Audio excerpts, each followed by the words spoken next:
આણંદ ચોકડી કર્ણાવતી મુકામે આવેલી છે. ત્યાં 700 ગીર ગૌમોસ લઈને અલગ અલગ પ્રકારની વિવિધ વસ્તુઓ પ્રોડક્ટો બનાવી અને એની અંદરથી ખેતી આધારિત વસ્તુઓનું માર્ગદર્શન આપે એવી એક જીવંત પ્રયોગશાળા ત્યાં ધરાવે છે. સાથે સાથે અન્ય જવાબદારીમાં કેન્દ્રીય પ્રશિક્ષણ પ્રમુખ VHPની અંદર પણ પદાધિકારી તરીકે કામ કરી રહ્યા છે. બંસી ગીર ગૌશાળા તો આપણને ધ્યાનમાં છે જ, પણ એની સાથે સાથે ગોતીર્થ વિદ્યાપીઠ એવી વિદ્યાપીઠનું સંચાલન પણ ત્યાં થાય છે કે જ્યાં વૈદિક ગુરુકુળ આધારિત જે શિક્ષણ પદ્ધતિ હતી એ પ્રમાણેની આદર્શ વિદ્યાપીઠની અંદર શું શું હોઈ શકે. સમયનો અભાવ છે એટલે આપણે એના વિશે તો નથી કહી શકતા, પણ એક આદર્શ ગુરુકુળ કેવું હોઈ શકે એનું જીવંત જો દ્રશ્ય લેવું હોય તો આપણે ત્યાં ગોતીર્થ વિદ્યાપીઠ ઉપર જઈ શકીએ છીએ, જોઈ શકીએ છીએ. બંસી ગીર ગૌશાળાની મુલાકાત લઈએ તો સાથે સાથે એ પણ એક દર્શનીય સ્થળ છે, એ પણ આપણે જોવું જોઈએ. સાથે બીજા આપણા અધિકારી છે શ્રી વિજયભાઈ, એમનો પણ પરિચય છે જ. હવે એક વિશેષ નાનકડી આપણા શિક્ષાર્થી છે શ્રી મેહુલભાઈ નાગજીભાઈ ચૌહાણ ગીર સોમનાથથી. એ ગોપાલભાઈ સુત્રી અને એક નાનકડી ભેટ આપશે.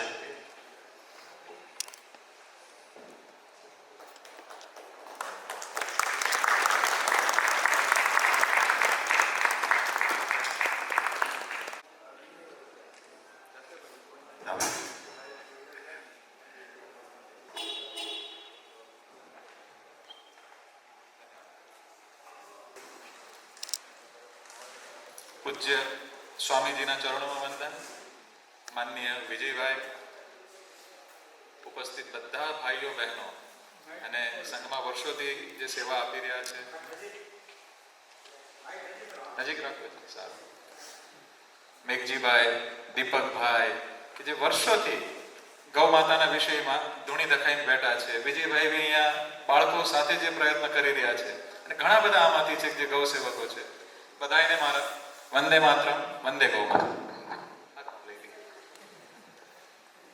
તો ખાસ તો બધા આપણે ગાયના વિષય સાથે જોડાયેલા છે, તો સીધું પ્રેક્ટિકલી આપણે બધા સમજી શકીએ સરળ ભાષામાં એ વિજ્ઞાનમાં રજૂ કરવાનો પ્રયત્ન કરીશ આપણા વિષયને કૃષિની અંદર. ખાસ તો ઘણા વર્ષોના મંથન ઉપર એક તો પહેલેથી વાત સ્પષ્ટ દેખાય છે કે ખેડૂતના ઘરે ગૌ માતાનું સાચું સ્થાન છે. હે ને, પાંજરાપોળ કે ગૌશાળા એ બધા આપાતકાલીન ધર્મો છે અને પાંજરાપોળ પણ અત્યારે ઉત્તમ સેવા કરી રહ્યા છે જે ખેડૂતો ઘરમાંથી કાઢી છે, પણ એ સ્થિતિના નિર્માણ થાય એ શ્રેષ્ઠ કે નહીં? હે ને, તો એક ખેડૂતના ઘરે કેવી રીતે સ્વાભિમાનથી ટકી શકે? તો હજારો વર્ષથી આપણા બાપ દાદાઓ બધા ખેડૂતના ઘરે જ હતી. હે ને, નંદી હતા, બળદો હતા, ગાયો હતી. એ જે અલગથી ખેતી પણ કરવા ગયા, ગાયો કાઢી, એ પણ તકલીફમાં છે. ખાલી ગૌશાળા કરી અને ખેતી નથી જોડેલી, એ પણ તકલીફમાં છે. એટલે બંને એકબીજાના પૂરક છે. જો બંનેને અલગ કરવામાં આવે તો ઇકોનોમી કરવી ખૂબ જ અઘરી થાય છે. અત્યારે 22 રાજ્યોમાં અમે ફરીએ છીએ તો બધે જ અમે જોઈએ છીએ ઘણા વર્ષોથી બધા થતા હોય છે. તો કેવી રીતે સ્વાભિમાનથી થઈ શકે? એના ઘણા વર્ષોના R&D પછી જે અમે પ્રોડક્ટ કાઢેલી એનું નામ છે ગૌકૃપામૃતમ. તો ગૌકૃપામૃતમ છે શું? જેના દ્વારા કૃષિ 7 જ દિવસની અંદર યુરિયા, DAP, પેસ્ટિસાઇડ્સ બધું જ બંધ થઈ શકે છે. ભલે 30 વર્ષથી કેમિકલ નાખતા હોઈએ, પણ સટીકતા સાથે કરવું જોઈએ. આજે આપણે જે પણ કંઈ વાત કરશું, મારી વિનંતી છે જેટલું કરશું ને ભલે નાનું કરીએ, પણ ચોક્કસતા સાથે જે પણ વિષય આપણને આપવામાં આવ્યો એ ન્યાય સાથે કરીએ તો પરિણામ મળશે જ. તો પંચગવ્યને ત્યાં સુધી વર્ણન કરવામાં આવ્યું છે કે એનું પાન કરવાથી પાછલા જન્મના કર્મનો પણ ક્ષય થાય, આ જન્મના બધા રોગોનો તો શમન થાય.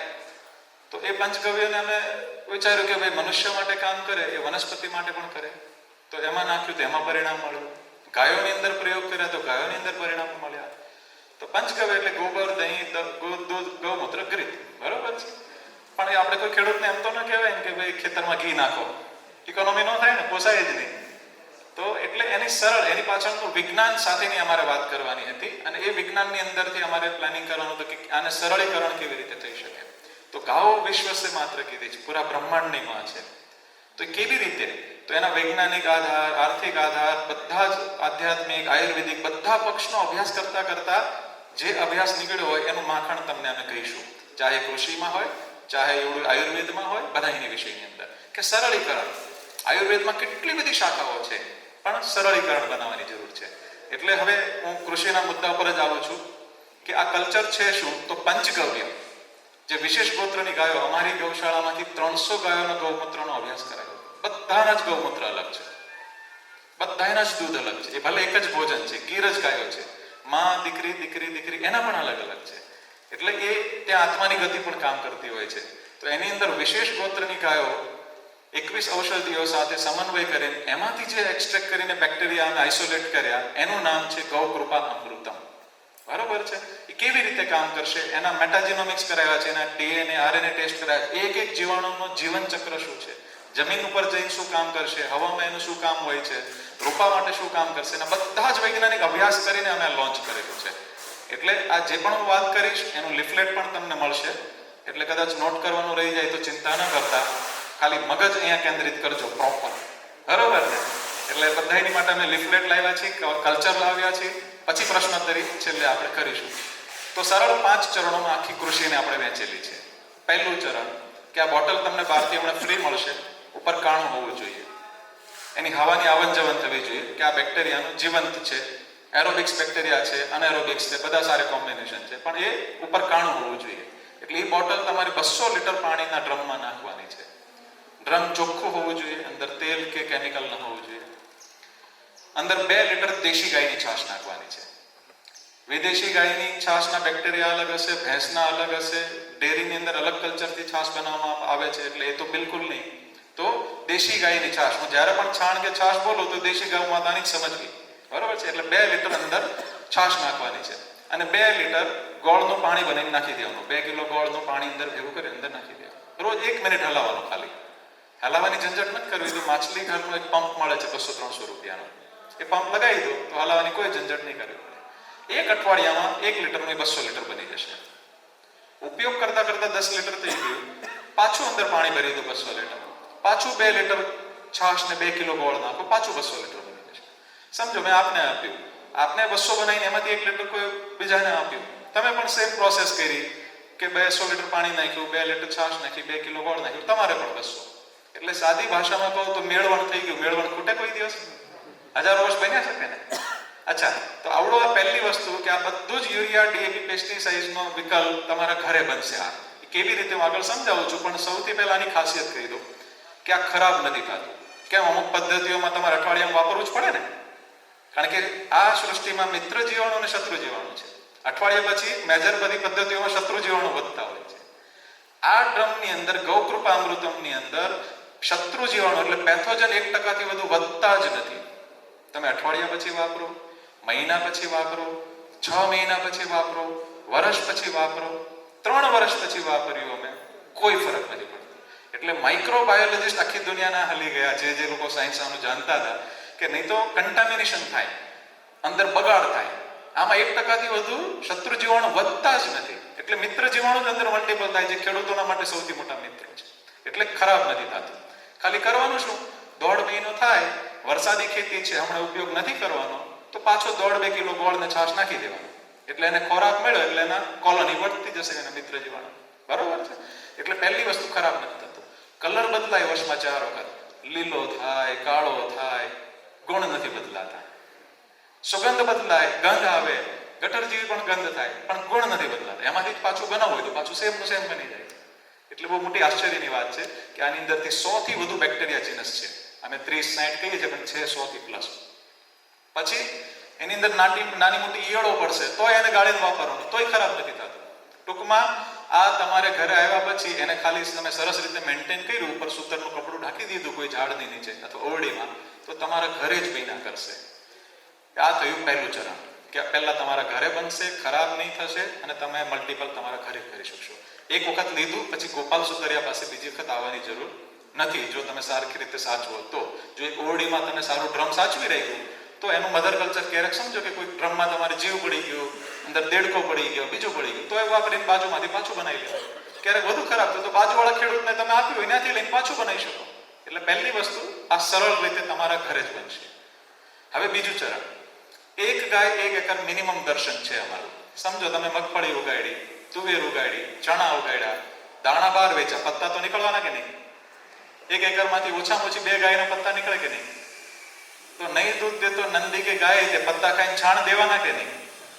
તો છાણને અમે મેઇન પ્રોડક્ટ બનાવી છે, દૂધને બાય પ્રોડક્ટ બનાવી છે. સંવર્ધન કરવાનું છે, સારી પ્રોડક્ટો કરવાની છે, બધી જ વસ્તુ સાચી, પણ નોન પ્રોડક્ટિવ થાય ત્યારે પણ છાણથી ગાય બળી જવી જોઈએ. બરોબર છે? તો એની નજર એની પર આપણી બગાડવી ન જોઈએ. તો આની અંદર છાણ મેઇન પ્રોડક્ટ છે કે છાણ તમને આવું મફત ઓલમોસ્ટ આવી ગયું. શેઢે પાડે તમારે સરગવા નાખવાના, સરગવાની ડાળીઓ કાપીને ખવડાવશો, દાણ તમારે અડધું કરશો તોય ચાલશે. એટલે તમારે મફતમાં ગાય પડશે, નિંદામણથી, ખેતરના પત્તાઓથી. એમાં દૂધ ન દેતી એ ગાયને તમારે કોન્સન્ટ્રેટ ફીડ ન દેવું પડે, એટલે આમ તેમ ઘાસથી થઈ જશે. બરોબર છે? એટલે એક ગાય ઓછામાં ઓછું 4 ટન છાણિયું આપશે, 2 ગાય 8 ટન આપશે. એટલે 4 થી 8 ટન છાણિયું તમને જે મળ્યું એને 2 ફૂટ ઊંચું, 2 ફૂટ પહોળી લાંબી લાઈનો કરી દેવાની ખેતરમાં, છાંયડામાં કરવાની. એમાં કોઈ સ્ટ્રક્ચર બનાવવાની જરૂર નથી, કોઈ અંદર ખાડો કરવાની જરૂર નથી, ખુલ્લામાં 2 ફૂટ ઊંચું, 2 ફૂટ પહોળું, 1 ટન ઉપર 50 લીટર બેક્ટેરિયા છાંટી દેવાના, નાના નાના ખાડા કરીને, અથવા એમને જ એને ભીનું રાખવાનું. ખાલી ઉપર ડ્રીપ લગાવી દેશો તોય ચાલશે, 3-4 દિવસે પાણી છાંટશો તો પણ ચાલશે. ખાલી 40 થી 60 દિવસમાં વર્મી કમ્પોસ્ટ કરતા સારું છાણિયું તૈયાર થઈ જશે, અને ઠંડી પ્રોસેસમાં થશે. એ ઇમ્પોર્ટન્ટ છે. તમે મોટો ઢગલો કરો છાણનો, એમાં હાથ નાખો તો ગરમી આવે કે નહીં? જેમ દૂધને ગરમ કરો એટલે 100% વિટામિન B12 ઉડી જાય, એવી રીતે છાણની અંદર વિટામિન B12 થી લઈને 1200 કમ્પાઉન્ડ છે જે પૂરા વિશ્વમાં ક્યાંય નથી. એ ઠંડી પ્રોસેસમાં મેન્ટેન રહેતા કામ થશે, એટલે ગુણવત્તાવાળું ખાતર બન્યું. બરોબર છે? આ ખાતરની અંદર તમને નિંદામણના બીજ હશે, એ પણ આ બેક્ટેરિયા ખાઈ જશે. એટલે નિંદામણના અંદર જે આપણને બીક હોય કે જે આપણે વધુ ગરમ આપતા હોય, એ પણ આની અંદર સમાધાન થઈ જાય છે. એટલે ઠંડી પ્રોસેસમાં છાણ બન્યું. બીજું, તમે વર્મી કમ્પોસ્ટ બહાર લેવા જાઓ તો મોંઘો આવે કે નહીં? તો વર્મી કમ્પોસ્ટ 1 ટન બનાવવા માટે લગભગ 1500 રૂપિયાનો લેબર કોસ્ટ જ થઈ જાય છે અંદાજે. બરોબર છે? બધો ખર્ચો આ ખાલી 25 રૂપિયામાં થઈ જાય છે. અને એના લેબ એનાલિસિસ કરાવ્યા મહારાષ્ટ્રમાં આપણા જ કાર્યકર્તા હોય, બહુ મોટા ડિફરન્સ આવ્યા બંનેની વચ્ચે, કન્ટેન્ટ બદલાણા ગોબરની અંદરના. તો આ ઠંડી પ્રોસેસમાં ગુણવત્તાયુક્ત ખાતર તમારા ઘરે બન્યું. અને દર વર્ષે તમારે શું કરવાનું? તડકામાં ક્યારેય છાણિયું નહીં નાખવાનું, એના અંદર કાર્બન હોય એ ઉડવા માટે. તમારે સમજો કે શેરડી લગાડી છે, કપાસ લગાવી, એ જ ચાસમાં છાણિયું નાખવાનું વાવણીના 10 દિવસ પહેલા, 15 દિવસ પહેલા. એટલે એ જ ચાસને મળ્યું, નિંદામણને ખાતર ન મળ્યું, ત્યાં જ બેક્ટેરિયા એક્ટિવેટ થશે, ત્યાં ને ત્યાં 4 ગણું છાણિયું મળ્યું. બધી જ વસ્તુ તમારે ચોક્કસતા સાથે કરશો તો હજી ખૂબ આગળ થશો. એટલે આ થયું બીજું સ્ટેપ. એની અંદર હજી વધુ પરિણામ લેવું છે તો શું? તો કે ભાઈ ગોબર ગેસની સ્લરી, નાનો ગોબર ગેસ તમારે ત્યાં વસાવો, એની સ્લરીમાં પહેલા અને પછી આ બેક્ટેરિયા વાહી દેવાના. ખેતરમાં ટ્રેન્ચિંગ જે ચાસમાં દેવું હોય ત્યાં જ સ્લરી દેવાની. હવે એવા સરસ મડપંપ આવી ગયા છે ટ્રેક્ટરની પાછળ ને બધે જ લાગે એવા. ચાલો, ગોબર ગેસનો ખર્ચ નથી કરવો અને સ્લરીનું પરિણામ લેવું છે તો તમારે જ્યાં શેઢા બાળો હોય, જ્યાં છાંયડો હોય, જ્યાંથી ધોરીઓ જતો હોય ત્યાં ખાડો કરીને અંદર પ્લાસ્ટિક પાથરી દેવાનું, તાજું છાણ છે એમને નાખી દેવાનું, પાણી અને બેક્ટેરિયા નાખી દેવાના બરોબર ઉપર નાખી રાખો. 20 દિવસની અંદર એ ઠંડુ થઈ જશે. અને એ ઠંડુ થઈ ગયા પછી તમે પાણી સાથે સ્લરી વહાવી દો, અથવા તમે સીધું ટ્રેન્ચિંગ કરી દો એને, તો પણ એ પરિણામ એટલું જ પ્રભાવી આપશે. પણ તાજું છાણની જે ગોબર ગેસની સ્લરી બની હોય, અથવા આવડી રીતે 20 દિવસ કરીને છાણ જવા દેશો, એની જેવું દુનિયામાં એકય પરિણામ નહીં આવે. બરોબર છે? એ લાઈવ એક્ટિવેટ અંદર બેક્ટેરિયા, એના ન્યુટ્રિશન, માઇક્રો ન્યુટ્રિશન બધું જ અંદર હોય છે. એટલે આ વસ્તુ થઈ તમારું બીજું સ્ટેપ. પણ છાણ નાખવું જરૂરી છે. સમજો તમે અત્યારે બેક્ટેરિયાથી લઈ જશો, તમે 5 વનસ્પતિ નાખશો, ધડ દઈને કલર બદલાઈ જશે, જાદુ જેમ દેખાશે કે આ શું થયું. પણ તમારે એમ વિચાર્યું કે ચાલો હવે ક્યાં છાણની જરૂર રહી, જેમ યુરિયા નાખીને આપણે બધું ભૂલી જઈએ, તો ના, એવું નથી. છાણ તમે નહીં નાખશો તો આ બેક્ટેરિયાનો ખોરાક કાર્બન છે, 1 વર્ષ પરિણામ મળશે, 2 મળશે, પછી નીચે જશે. હું નથી ચાહતો કે ક્યારેય આપણા પરિણામો નીચે જાય. શાશ્વત ખેતીમાં માનીએ છીએ આપણે કે આવતા વર્ષે હજી સારી જમીન થાય, એના આવતા વર્ષે હજી સારી જમીન થાય, આવતી પેઢીને હજી વધુ સારી મળે, એની આવતી પેઢીને હજી વધુ સારી મળે. તો શું? તો છાણ જોઈશે ને જોઈશે. આ બેક્ટેરિયા ખાઈશું તો કાર્બન ખાય. કાર્બન ક્યાંથી મળે? વનસ્પતિના કચરામાંથી મળે, ભેંસના છાણમાંથી મળે, જર્સીના છાણમાંથી મળે. પણ એ બધામાં 20, 50, 100, 200 કમ્પાઉન્ડ છે. ફક્ત દેશી ગાયના ગોબરમાં જ 1200 કમ્પાઉન્ડ છે. એટલે દુનિયામાં કોઈ જગ્યાએ એવો કાર્બન નથી. ફક્ત એના મૂત્રમાં જ 5100 કમ્પાઉન્ડ છે. અમે એનાલિસિસ કર્યા છે, કોઈ હવામાં ચર્ચા નથી. તો એટલે દેશી ગાયનું ફરજિયાત છાણ જોઈશે. એટલે તમે જે શીખો છો અથવા તમે જે આગળ શીખવાડવા માંગો છો એટલે જે કરો એ ચોક્કસ કરો, એટલા માટે હું તમને ઊંડાણપૂર્વક કહી રહ્યો છું. આ થયું બીજું ચરણ. બરોબર છે. છાણ તમારે ત્યાં બનશે. ગૌશાળા વાળા હોય તો આવી રીતે છાણ બનાવીને એનું કમ્પોસ્ટ કરીને વેચે છે. મહારાષ્ટ્રમાં 6 રૂપિયાથી લઈને 12 રૂપિયા સુધી કિલો એ લોકોના છાણ વેચાવા માંડ્યા છે. ખૂબ ઓછા ખર્ચની અંદર સારામાં સારી ગુણવત્તાનું છાણ એ લોકોનું વેચાઈ રહ્યું છે. એટલે આ થયું બીજું ચરણ. બરાબર છે. ક્લિયર છે? બંને ચરણ સમજમાં આવ્યા છે બધાને? ઓકે. ત્રીજું ચરણ. આ જ બેક્ટેરિયા તમારે પાણીમાં વહાવવાના છે. કેટલા? કેવી રીતે? તો કે સમજો કે તમારી પાસે ડ્રીપ છે તો વેન્ચુરી લગાડી દો, ઇઝીલી ચાલ્યા જશે. જો વિજ્ઞાનનો આંધળો વિરોધ લઈને આંધળો સ્વીકારે નહીં. બરાબર છે. ડ્રીપ છે, ઓછા પાણીની ખેતી થાય છે, કોઈ વાંધો નથી, સ્વીકારવું જ જોઈએ. જે કેમિકલ છે તો ન સ્વીકારવું જોઈએ, તો એના કારણો. બરોબર છે. તો ડ્રીપ છે, વેન્ચુરી લગાડી દઈશો, ઇઝી ચાલુ જશે. આ બેક્ટેરિયાને ગાળવા ચાળવાની કોઈ ઝંઝટ નથી, સીધે સીધું ચડી જશે. ઉલટાનું તમારી ડ્રીપની અંદર ક્ષાર કે જે ચોકઅપ હશે એ નહીં થવા દેશે. એટલે ડ્રીપને ચોખ્ખાઈ કરવાનું પણ આ બેક્ટેરિયા કામ કરશે તમારા ખેતરમાં કરતા. બરોબર છે. પછી સ્પ્રિંકલરમાં ચાલ્યું જશે, ધોરિયામાં જતું રહેશે. બધી જ રીતે યુઝર ફ્રેન્ડલી છે, ઉપયોગી માટે સરળતા વાળું છે. બરોબર છે. કેટલું દેવાનું? તો કે 1 મહિનામાં 1 એકર ભૂમિમાં ઓછામાં ઓછું 2000 લીટર જવું જોઈએ. પહેલા 1000 લીટર જવા દીધું. સમજો કે તમારી ચીકણી માટી છે, 2 જ પાણી જાય છે મહિનામાં, તો 1000 3 પાણી જાય છે તો 700 700 5 પાણી જાય છે તો 400 400 કરે. પણ આટલું જવું જોઈએ. આ મિનિમમ. વધુ ગયું તો કોઈ વાંધો નથી, પણ આ પ્રોટોકોલ છે. આટલું મિનિમમ જવું જોઈએ. બરાબર છે. આ છે ત્રીજું ચરણ. એ શું આખા ફૂલ ખીલાવશે હું તમને આગળ કહું છું. આ થયું ત્રીજું ચરણ. હવે ચોથું ચરણ. આપણને ઘરમાં રોગ આવે જ નહીં સ્થિતિ સૌથી શ્રેષ્ઠ ને, આયુર્વેદ એમ જ કહે છે. એવી જ રીતે જમીનમાં રોગ આવે જ નહીં સ્થિતિ શ્રેષ્ઠ. તો આ જ બેક્ટેરિયા તમારી દવાનું એટલે પેસ્ટિસાઇડનું કામ કરશે. શું કરવાનું? તો તમારે 15 લીટરનો પાણીનો પંપ હોય, એની અંદર 3 લીટર બેક્ટેરિયા લઈ લેવાના, ગૌમૃતામૃતમ. 12 લીટર પાણી લેવાનું. કોઈ પણ પાક હોય, તમારે બીજામૃત તરીકે વાપરવું છે, બીજને ચોળી સૂકવીને તરત નાખી દો. 5 દિવસનો રોપો છે, 15 દિવસનો રોપો છે, મહિનાનો છે, ફ્લાવરિંગ સ્ટેજ છે, ફ્રૂટિંગ સ્ટેજ છે, કટિંગ સ્ટેજ છે, કોઈ પણ સ્ટેજ હોય, દર અઠવાડિયે તમે દવાનો પંપ છાંટતા હોય એની જગ્યાએ આ છાંટી દેવાનું. સીધું સાધું ગણી. બરોબર. આખા યુનિવર્સલ પ્રોટોકોલ કે આની અંદર 8 બેક્ટેરિયા એવા છે જે પોતાના શરીરમાં થાય એવા એન્ઝાઇમ અને રસ છોડે છે કે નહીં કામના કીટક, રોગ, ફંગસ બધું જ દૂર ભાગે છે. અત્યાર સુધી 65 પાકોમાં 22 રાજ્યોમાં પરિણામ મળી ચૂક્યા છે. બધે જ પરિણામો છે. એટલે ખેડૂતો માટે સૌથી મોટો ખર્ચો કયો છે? તો દવા. 7 લાખ કરોડનું ઇમ્પોર્ટ છે હજી દર વર્ષનું આપણું. આ બધું જ આના દ્વારા ઝીરો થશે. એટલે આ વસ્તુ તમારે પ્રયોગ કરવાની, હું જે કહું છું એટલે તરત તમને ખ્યાલ આવશે. આ જ બેક્ટેરિયા મેં નીચે પાણીમાં વહાવાના કીધા ને તમને, ત્યારે શું થશે ખબર છે? તમને જમીનની ઉપરના કીટક તો નહીં કામના શત્રુજીવ દેખાશે, પણ નીચેના નહીં દેખાય. 50% રોપાની હાનિ થઈ જાય નીચે મૂળની, પછી પીળો પડે ત્યારે આપણને રોપાને ખબર પડે પીળો પડ્યો, ત્યાં સુધી હાનિ થઈ ગઈ, નીચે ફંગસ છે, એ દેખાય નહીં. તમે જ્યારે પણ પાણી આપશો, વહાવશો ને, તો નીચે નહીં કામની ફંગસને કંટ્રોલ કરી, કામની બેક્ટેરિયા કોલોની વધારીને મૂળને અંદર તંતુમૂળ ફૂટીને અંદર મજબૂત બનાવશે. તેની પાછળનું વિજ્ઞાન હું આગળ હજી વધુ સમજાવીશ. આ થયું ચોથું ચરણ. પણ ચોથા ચરણમાં હજી વધુ પરિણામ લેવું છે તો શું? ઇઝરાયલની જેમ લેવું છે કે ભાઈ ચાલો 2.5 એકરમાંથી 5-7 એકરનું ઉત્પાદન લેવું છે, તો શું કરવું છે? તો વધુ છાણ, વધુ બેક્ટેરિયા. સાથે સાથે આ 3 લીટર બેક્ટેરિયા 12 લીટર મેં પાણી કીધું ને, સમજો 1 એકરમાં 10-12 પંપ લાગતા હોય, એની અંદરના કમ્પાઉન્ડ બદલી દેવાના, ક્વોન્ટિટી. જેમ કે 3 લીટર બેક્ટેરિયા 12 લીટર પાણી છે, એની બદલે 3 લીટર બેક્ટેરિયા 3 લીટર તાજી છાશ અને 9 લીટર પાણી. જેવું સ્પ્રે કરશો ને, ધડાક દઈને તમને સીધો ફરક દેખાશે બીજે દિવસે કે આ શું છે. ઇવન મગફળીની અંદર ગમે એવી પીળાશ આવે ને દર વર્ષે, તમે જેવી છાંટશો ને તો બીજે દિવસે તમને ગ્રીનનેસ દેખાશે. એટલો સ્પીડમાં પરિણામ છે. તે કહેવાય કેમિકલ કરતા સ્પીડ વધુ છે આમાં. તો આ સરળ તમારા ઘરે બનવાની વસ્તુ છે બધી. બરોબર છે. હજી એવી જ રીતે બીજો એક વિકલ્પ જોઈએ તો શું છે? ભાઈ 3 લીટર બેક્ટેરિયા, 3 લીટર છાશ, 200 ગ્રામ દૂધ અને બાકીનું પાણી, જેવું સ્પ્રે કરશો બહુ ગતિથી પરિણામ મળશે. તો આ બધા જ કોમ્બિનેશન મેં તમને 3 ઓપ્શન કીધા છાંટવા માટેના. એ રોગો ઉપર કામ કરશે, ઉપર ફોટોસિન્થેસિસ ઉપર પણ કામ કરશે. તમને વિચારી નહીં શકો એટલી ગતિ તમારા રોપામાં, તમારા પાકોમાં બધી જ જગ્યાએ જોવા મળશે. એટલે આની અંદર છાંટવા માટેના મેં 3 વિકલ્પો કીધા કે નોર્મલી કરવું છે તો બેક્ટેરિયાને પાણી, હજી બેટર કરવું છે બેક્ટેરિયાને છાશ, હજી બેટર કરવું છે તો બેક્ટેરિયા દૂધને છાશ. બરોબર છે. પણ આ જેવું છાશ કે દૂધ વાપરતા હો એટલે પંપમાં નાખીને તરત વાપરી નાખવાનું, એવી રીતે ભેગું કરવાનું. બરોબર છે. પડ્યું રહેશે તો અંદર ફોદા થશે ફાટીને. એટલે જેવું તમારે સ્પ્રે કરવાનું એની પહેલા જ મિક્સચર કરીને તમે છાંટો. બરોબર, આ છે ચોથું ચરણ. ક્લિયર? હવે પાંચમું ચરણ કે ક્યારેક કોરોના જેવી મહામારી વનસ્પતિમાં આવી તો શું?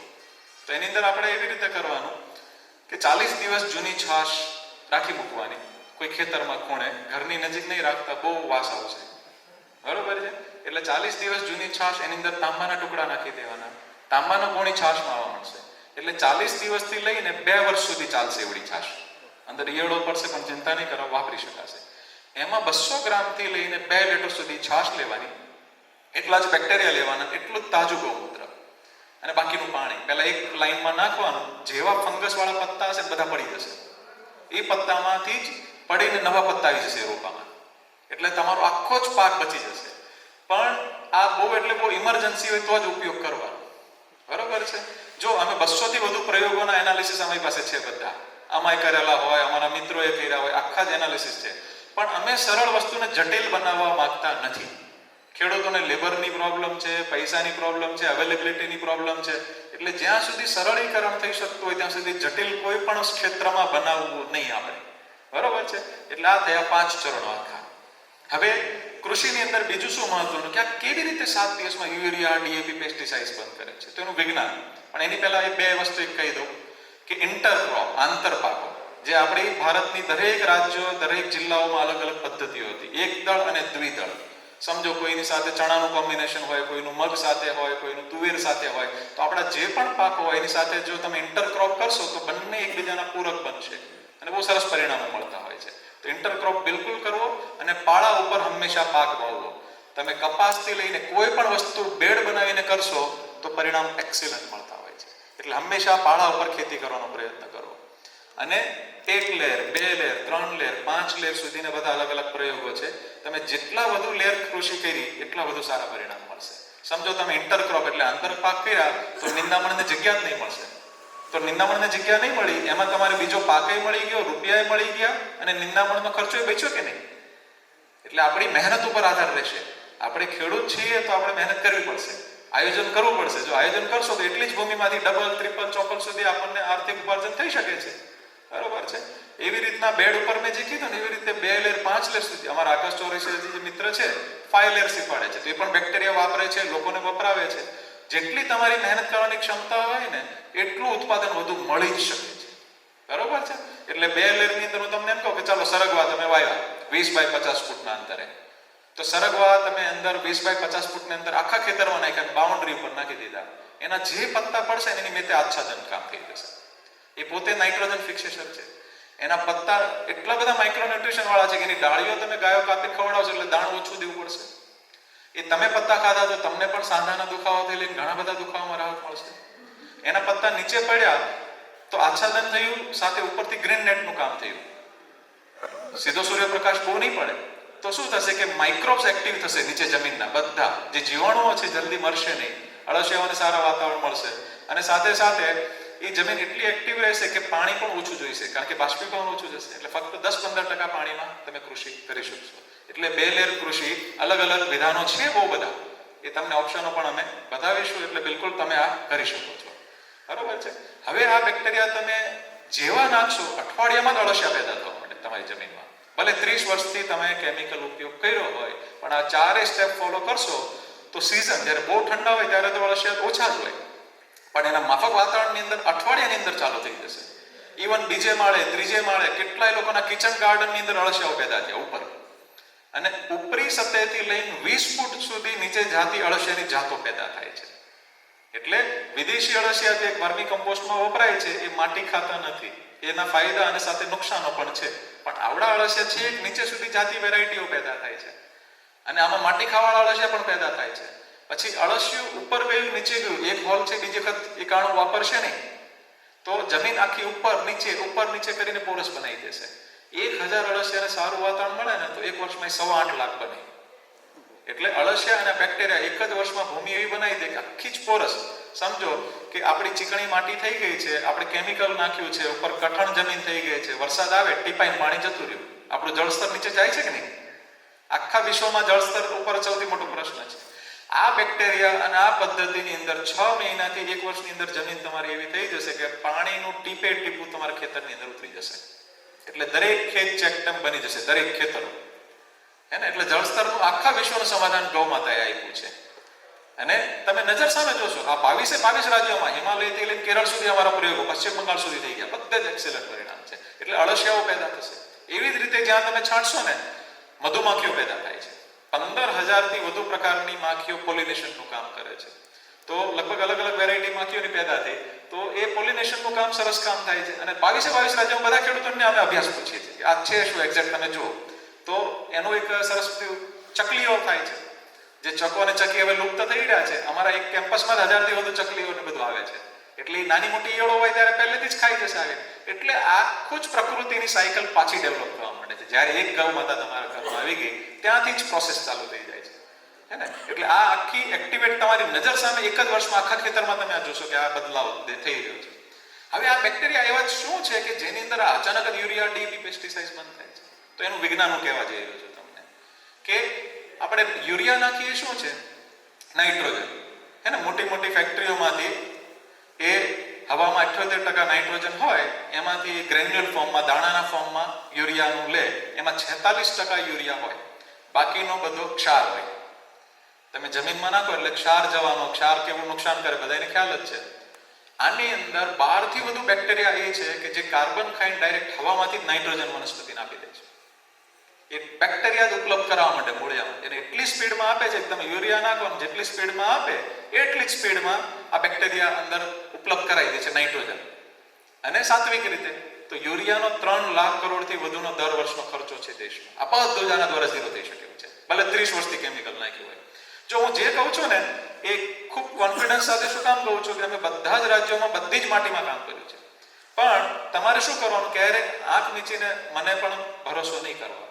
તમારી પાસે 10 એકર ભૂમિ છે તો અડધો એકરમાં નાખો, 5 એકરમાં નાખો, 20 by 20 ફૂટમાં નાખો, પણ જેટલું કરો એ ચોક્કસ કરો. અમે કીધું, સમજો કે તમે 2 થેલી યુરિયા નાખવાનું કીધું તો કોઈ દિવસ કોઈ 1 નાખે, 3 નાખે, બરોબર ને? તો અમે જેટલું છાણ કીધું, અમે જેટલા બેક્ટેરિયા કીધા, એક્ઝેક્ટ થિયરીસર પરિણામ જોશો તો અતુલ્ય પરિણામ મળશે. અમને છે ને ક્યારેક અધૂરો પ્રચાર કરવો ગમતો નથી. 7 વર્ષના R&D પછી અમે દવા બનાવેલી.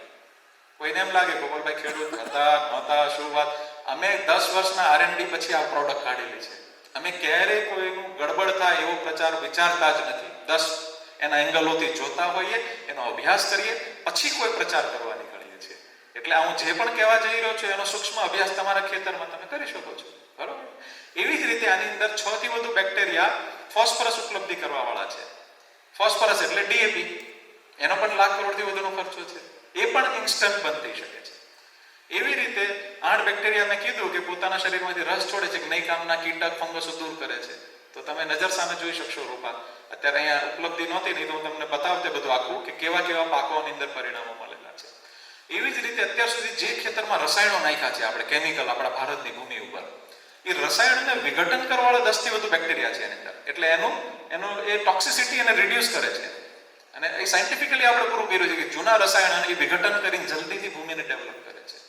એવી રીતે 10 થી વધુ જમીનના અંદર બેક્ટેરિયા એવા છે કે જે ફર્ટિલિટી વધારે છે.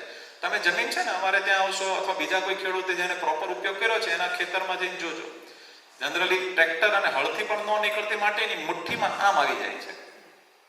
તમારે ખેતરના કોઈ પણ ભાગથી માટીને આમ બાચકું ભરવાની છૂટ.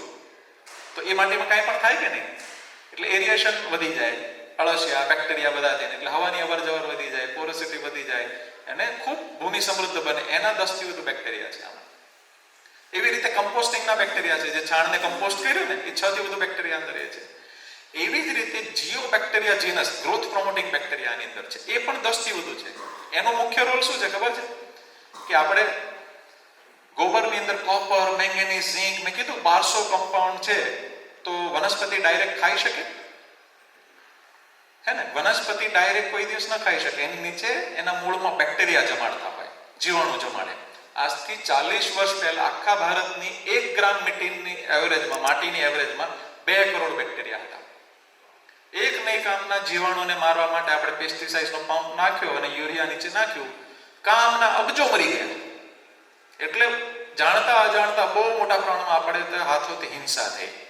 અને એટલે મારી વિનંતી છે, હું આ જે કહું છું એ પ્યોર વિજ્ઞાન છે, પ્યોર આધ્યાત્મ છે, બંનેનો સમન્વય છે. તમે સમજશો એટલે તરત ખ્યાલ આવશે કે જેવું નીચે આવડા બેક્ટેરિયા કરશો એટલે ગ્રોથ પ્રોમોટિંગ બેક્ટેરિયા છે ને એ નીચે મિત્ર જીવાણુની કોલોની વધારશે અને છાણની અંદરથી કોપર, મેંગેનીઝ બધું જમાડશે રોપાને. હવે જમાડશે એટલે શું થશે કે અંદરથી મજબૂત થશે રોપો. એક તો છે તમે ઇન્જેક્શન હોર્મોન આપીને મોટી મોટી વેજીટેબલ્સ કરો, પત્તા કરો, અને બીજું અંદરથી જ મજબૂત થયો તો કેવું તાકાતવાળું થાય. તો અંદરથી મજબૂત થતા થતા એવા લેવલના પરિણામ મળ્યા છે. હું તમને કદાચ ફોટોગ્રાફ્સ ભગતસિંહભાઈ કોઈ હોય તો બતાવી શકાય તો કંઈ તમને પછી અહીંથી જતા ફેર હું અહીંયા મોબાઈલમાં બધાને ટ્રાન્સફર કરાવીશ પીપીટીઝ ને એવું કે કેવી રીતના પરિણામો છે. એવી જ રીતે આની અંદર સલ્ફર ઉપલબ્ધિ કરવાવાળા બેક્ટેરિયા છે. સલ્ફર પણ બહુ ઇમ્પોર્ટન્ટ છે. એવી રીતે પોટેશિયમ વાળા છે. એવી રીતે હજી 30 થી વધુ જાતો છે. પણ આ બેઝિક જે જરૂરી હતું એ વિજ્ઞાન મેં આપને સમજાવવાનો પ્રયત્ન કર્યો કે આ બેક્ટેરિયા તમારી જમીનમાં શું કરશે, હે ને. એવી રીતે ઉત્પાદન, તો ઉત્પાદનની અંદર 3 કિલોથી 7 કિલોના કોલીફ્લાવર, ફ્લાવર એટલે દુનિયાનો સૌથી અઘરો પાક કહેવાય. 3 કિલોથી 7 કિલોના ફ્લાવર હરિયાણાથી લઈને બધા ખેડૂતો ઉગાડે અને બિલકુલ 80% ઓછો ખર્ચ થઈ ગયો. ઉત્પાદન વધ્યું. શેરડી જુનાગઢ આજુબાજુ, પછી અહીંયા જસદન બાજુ 22 થી 25 ફૂટ ઊંચી શેરડીઓ થઈ છે. હમણાં મહારાષ્ટ્રમાં અમે ગયા હતા. રાજીવ દીક્ષિતજીના બહુ અસલ ફોલોઅર્સ હતા. અમારી શિબિર હતી ત્યાં હમણાં અઠવાડિયા પહેલા જ 125 ટન શેરડીનું ઉત્પાદન લીધું એક એકરમાં બેક્ટેરિયાથી. આ 2 વર્ષ 3 વર્ષથી ભાઈ ઉપયોગ કરી રહ્યા છે એટલે દર વર્ષે ઉત્પાદન વધી રહ્યું છે. નહીં તો કેવું હોય પછી ડાઉન આવે, શું થશે? પહેલી સિઝનમાંથી તેને ઉત્પાદન ઘટ્યું નહીં, વધ્યું. એની એક્યુરેસી બહુ હતી. 125 ટન શેરડીનું ઉત્પાદન લીધું. તો આવી રીતે અતુલનીય. હમણાં કચ્છની અંદર જીતેન્દ્રભાઈ છે, ખીરસરા ગામ, શક્કરિયા 5 કિલોથી 12 કિલોના શક્કરિયા થયા બધા. એના ફોટો હું તમને બધાને ફોન પર મોકલાવી રહ્યો છું.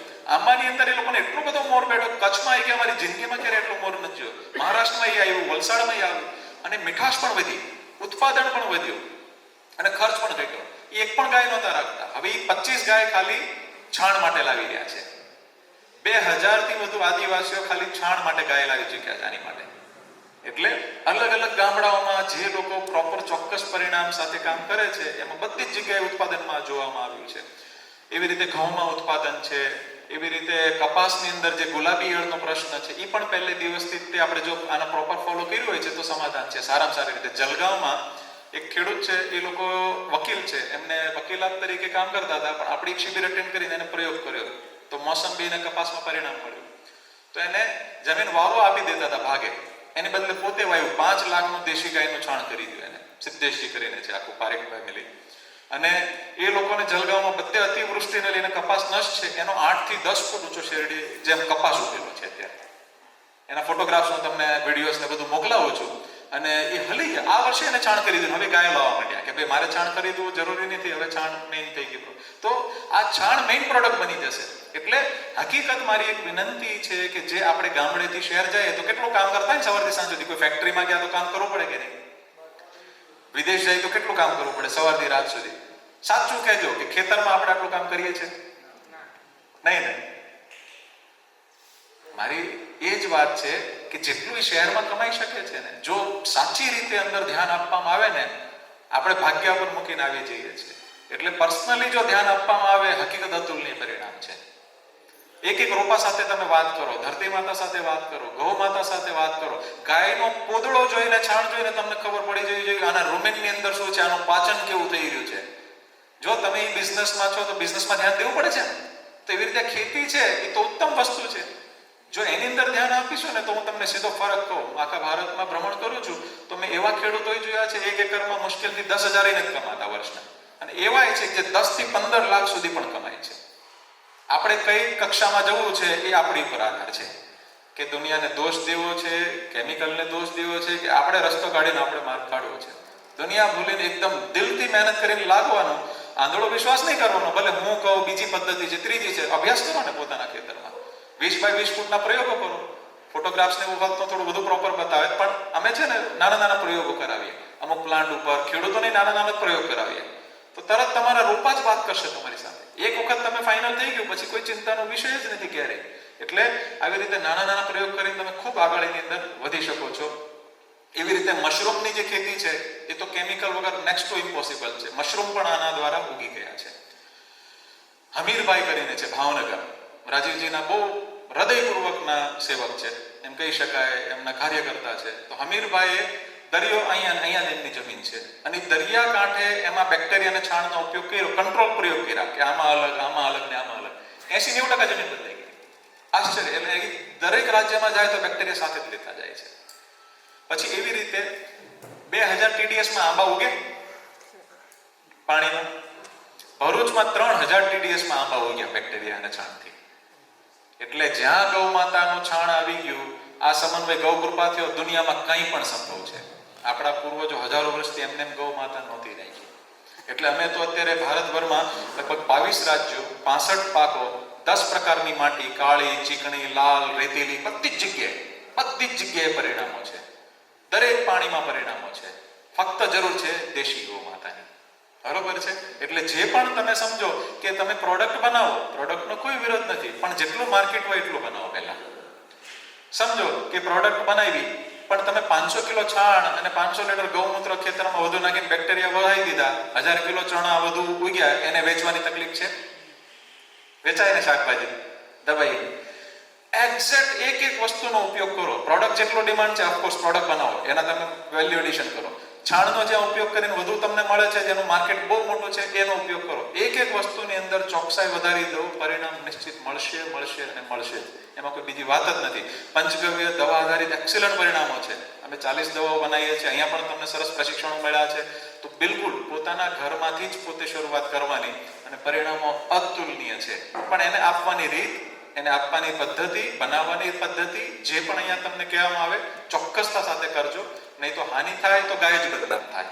બરોબર ને? એટલે જે પણ કરવું એ ચોક્કસ કરવું, એ ગુણ તમારે લાવી દેવો. ઓછું વધતું મહત્વનું નથી, ચોક્કસતા મહત્વની છે. બરોબર છે. સમજો અર્ક બનાવ્યો તો તમારે પ્લાસ્ટિકમાં નહીં જ નાખવાનો, કાચમાં જ નાખવાનો. 5 મિનિટની અંદર જ પ્લાસ્ટિકના રેસિડ્યુ એની અંદર આવવાના ચાલુ થઈ જતા હોય છે. તો ધીમે ધીમે તમારી અંદર ગુણવત્તા ઊંચી જઈ, ગુણવત્તા તમારી બોલવી જોઈએ, હે ને? એટલે એવી રીતે કૃષિની અંદર પણ એવું જ છે કે જેટલું તમે ગુણવત્તાયુક્ત કામ કર્યું, તમારા ખેતરને સમય આપ્યો. આપણા બાપ દાદા તમે જુઓ તો દાળિયાની આગળ ચાલતા, હે ને? અત્યારે આપણો એ કોઈ નક્કી જ નથી રહ્યું. ભલે આપણે એની જેવું કામ નથી કરવું, ચાલો, પણ મેનેજમેન્ટમાં તો પર ઉભા રહીએ, ખેતર ઉપર તો ઉભા રહીએ, કે રોપાને તો સમજતા થઈએ. તો હકીકત ભારતમાં ખેડૂતોના ઘરે જ કામ થશે. ભારતમાં અમે 70% ખેડૂતો વધુ એવા છે જેની પાસે 2.5 એકરથી નાની જમીન છે. આપણે ગુજરાત અને રાજસ્થાનમાં થોડી સારી સ્થિતિ છે, પણ બીજે તો બહુ ગંભીર સ્થિતિ છે. હવે એને સમજો શહેરોમાં જાય તો નોકરી નથી એટલી બધી. 2.5 એકરમાંથી 70% 80% કેમિકલમાં પૈસા જાય. એને કેમ તમે કહો કે તું સેવા કર, આ થાય? એનાથી થાય કઈ? એની સ્થિતિ શું હશે વિચારો. આ બેક્ટેરિયાથી અમે લોકોના ઘરે ગાયો બાંધી, 70% 80% એ લોકોનો ખર્ચ બચ્યો, ઉત્પાદન મેન્ટેન થયું, વધ્યું, તો એ લોકોનો ભાવ જાય ગયો. હવે શું કરવાનું? હજી વધુ પરિણામ લેવું છે તો શું કરવું? એ જ 2.5 એકરમાંથી 7 એકરનું ઉત્પાદન લેવું છે. 5 ગણા બેક્ટેરિયા નાખો, 5 ગણું તમે છાણ નાખો. છાણથી જ ભારત શ્રેષ્ઠ હતું. જંગલોની જમીન ખૂબ હતી, જમીનો ખેતીની ઓછી હતી ને બહુ મોટા પ્રમાણમાં ગાયો હતી, વધુમાં વધુ છાણ જતું હતું, એટલે આપણે શ્રેષ્ઠ હતા દુનિયામાં. રાજીવ દીક્ષિતજી હંમેશા કહેતા, જે પાર્લામેન્ટમાં અંગ્રેજોની રજૂ થયો હતો રિપોર્ટ, કે અત્યારનું જે હાઈએસ્ટ ઉત્પાદન છે ત્યારની ભારતના બધા ખેડૂતોની એવરેજ હતી. હું હમણાં આંધ્રપ્રદેશ સરકારના ત્યાં લેક્ચરમાં ગયેલો હતો, 3 દિવસ પહેલા જ આપણી ત્યાં બેઠક હતી, અને ત્યાં એ લોકોને ત્યાં રજૂ થયા રિપોર્ટ રાજીવ દીક્ષિતજીના, કે તામિલનાડુની અંદર શું ઉત્પાદન હતા, બીજે શું ઉત્પાદન હતા. આંધ્રપ્રદેશ સરકારે 20-20 લાખ રૂપિયા મંજૂર કર્યા દેશી ગાય માટે. ત્યાં ઓંગોલ માટે આપણે કામ શરૂ કરાવડાયું, અને એ લોકો આખી બસો અહીંયા વારાફરતી બધું પ્લાનિંગ થયું છે આખું. એટલે જો દક્ષિણના લોકો આવી રીતે કરતા હોય તો આપણે તો અહીંયા ગૌ પ્રેમીનો ગઢ છે. બરોબર છે. એટલે અહીંયા રાજસ્થાન તો દબાઈને કામ થવું જોઈએ એનાથી આગળ. તો હકીકત છે, રાજીવજી કહેતા હતા, એ અમે નજર સામે ખેતરોમાં જોઈ રહ્યા છીએ. અમે 9 એકર અમારી ખેતરમાંથી અત્યારે અમે દિવસે R&D કરતા વધારતા જઈએ છીએ. તો 9 એકરમાંથી રોજ 5 ટન ચારો કાપીએ છીએ. એમાં જીંજો ઓછા પ્રમાણમાં છે, કારણ કે જમીન અમારી પાસે લિમિટેડ છે. તો જીંજો બેસ્ટ વસ્તુ છે. એક વખત નાખો એટલે 30 વર્ષ નહીં જાય. પણ નેપિયરની ઘણી બધી જાતો છે. તો અમે એમાંથી 9 એકરમાંથી 5 ટન ચારો રોજ કાપીએ છીએ. તો ગૌશાળા કે ગાયોવાળાને સૌથી મોટો ચારાનો જ પ્રશ્ન હોય. તો તમે શેડે પાડે ત્યાં ધોરીઓ જતો હોય, અથવા શેડે પાડે તમે ઘાસ નાખો, ગાય એમને પડશે. આ ઘાસનું અમે 100 થી વધુ જાતો છે. એમાંના અમુક ઘાસ એવા છે કે જે કેલ્શિયમ અને મિનરલ ડ્રેઇન કરી નાખે ગાયનું, એટલે ગાયને નીચવી નાખે. હવે એમાંની જે સારી જાતો કેટલાય વર્ષોના R&D પછી જે સારી જાતો છે એ અમે વિકસિત કરીને ખેડૂતોને મફત આપીએ છીએ અને એનાથી અમારું ઉત્પાદન વધ્યું, ગાયોની હેલ્થ વધી. બીજું અમે અમુક વાડામાં સૂકું ઝીરો કરી નાખ્યું 2 વર્ષથી, તોય તે એક્સિલન્ટ પરિણામ. એટલે સૂકાનો ખર્ચો અમારે કેટલો હતો? 8 રૂપિયા 1 કિલોનો હતો, એ 50 પૈસે કિલો થાય છે. સૂકું વાગોળવા માટે જોઈએ તો આની અંદર એટલા ફાઈબર છે કે વાગોળવામાં આવી જાય. પ્રોટીન જુવારમાં સમજો કે 5% આજુબાજુ હોય છે, આમાં 15%થી વધુ પ્રોટીન પહોંચી ગયા. અને સૌથી ઇમ્પોર્ટન્ટ 1 ઇંચ જાડું રાડું હોય ને તોય તે જ્યુસી હોય. આ બેક્ટેરિયા અને છાણે એને રસવાળું બનાવી દીધું. અમે ચાફ કટિંગ નથી કરતા, ટુકડા કરતા જ નથી. આપણે ટુકડા કરીને ખવડાવવું પડે ને ગાયને, જો આટલું જાડું ઘાસ હોય તો નેપિયર, એમાં નેપિયર તો ટુકડા કર્યા વગર ખાઈ જ ન શકે. અમારે ત્યાં 12 મહિનાનું બચ્ચું તે 1 ઇંચ જાડું નેપિયર સીધે સીધું ખાઈ જાય છે ત્યારે. અને ખર્ચ કેટલો ઘટી ગયો? તો બહુ ખૂબ ઘટી જાય અને હેલ્થ બદલાઈ ગઈ. તો ઓછા ખર્ચમાં મેક્સિમમ લેવલનું કેવું કામ થઈ શકે એ ભારતીય દર્શન હતું. એના R&D અમે કરેલા છે. એ ઘાસની ગાંઠો પણ અમે નિઃશુલ્ક જ આપીએ છીએ બધા ખેડૂતોને થોડી. તો બિલકુલ તમે અમારે ત્યાં ક્યારે પણ આવશો તો ઉપલબ્ધ કરાવશું. અહીંથી તમે બિલકુલ વાત કરશો, અમે ઉપલબ્ધ કરાવશું ચોક્કસ. અને એને લઈને સૂકાનો ખર્ચો બચી ગયો. ચાફ કટિંગનો રોજનો અમારો 3000 રૂપિયાનો ખર્ચો હતો. ડીઝલ, લેબર, અમારી પાસે 10 લાખના મશીનો પડ્યા, એ બધા અમે અત્યારે કાઢી રહ્યા છીએ. બરોબર છે. અને ખેડૂતોને પણ એ કરાવી રહ્યા છે, એ પણ કરી રહ્યા છે અત્યારે જે લોકો પ્રશિક્ષણ લઈને કરીને ગયા છે. બીજું ગોડાઉન ન બનાવવું પડે, તમારું ખેતર તમારું ગોડાઉન થઈ જાય. બરોબર ને? એટલે આવી રીતે ખૂબ બધા ફાયદાઓ તમારે ત્યાં થઈ શકશે. બીજું કે હવે હું તમારા ત્યાં થોડાક સમયની અંદર તમારા મોબાઈલમાં ઈ બુક આવી જશે. એની અંદર આખો ચાર્ટ અમે તૈયાર કર્યો છે કે તમારા ખેતરની અંદર કઈ દિશામાં નક્ષત્ર પ્રમાણે કયું વૃક્ષ વાવવું.